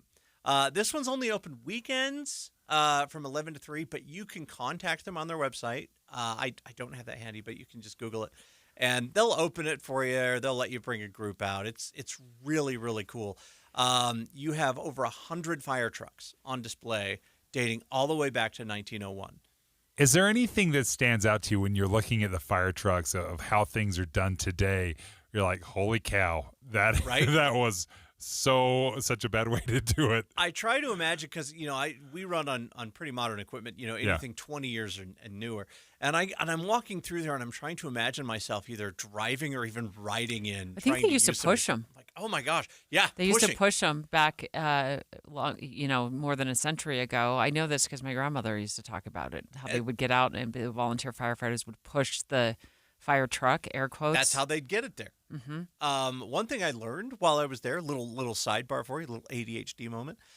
Fire trucks in Utah in the 1950s were all painted this bright green because for some reason people said, "Oh, I can't see red in time to stop. I don't notice them as much." So it was a Utah state law that they all had to be like this weird fluorescent green color.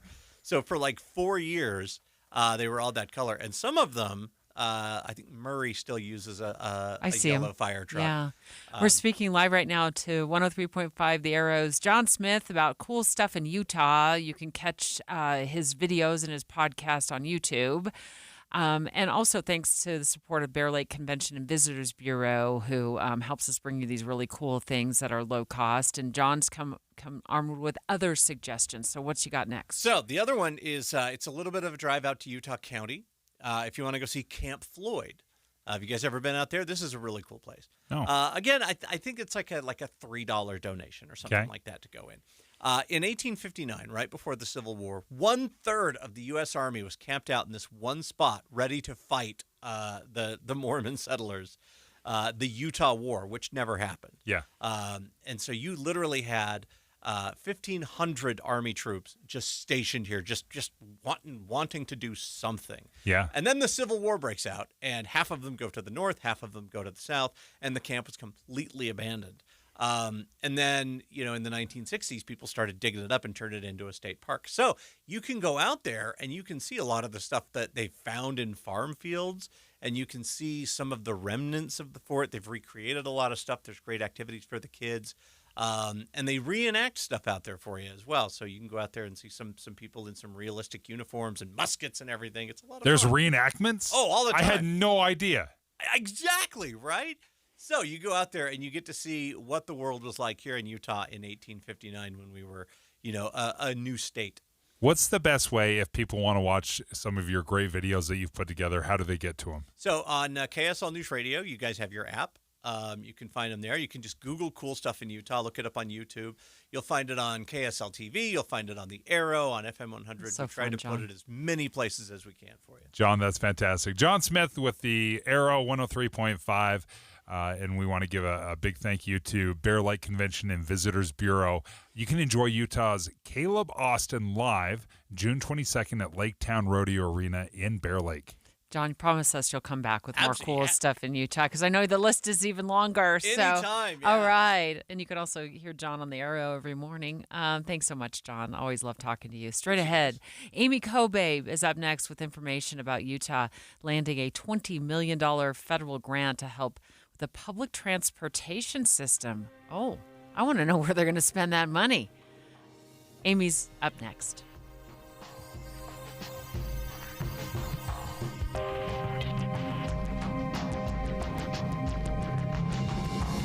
KSL FM Midvale. KSL Salt Lake City. From the KSL Common Spirit Health Studios, this is KSL News Radio. Utah's news, traffic, and weather station. Good afternoon, KSL News Time, 12 o'clock. This is Utah's noon news. I'm Amy Kobabe. KSL's top story this hour. Utah is getting $20 million federal grant to help its public transportation systems talk to the infrastructure. KSL News Radio's Heather Kelly explains. It's called V2X, or Vehicles Connect to Everything. The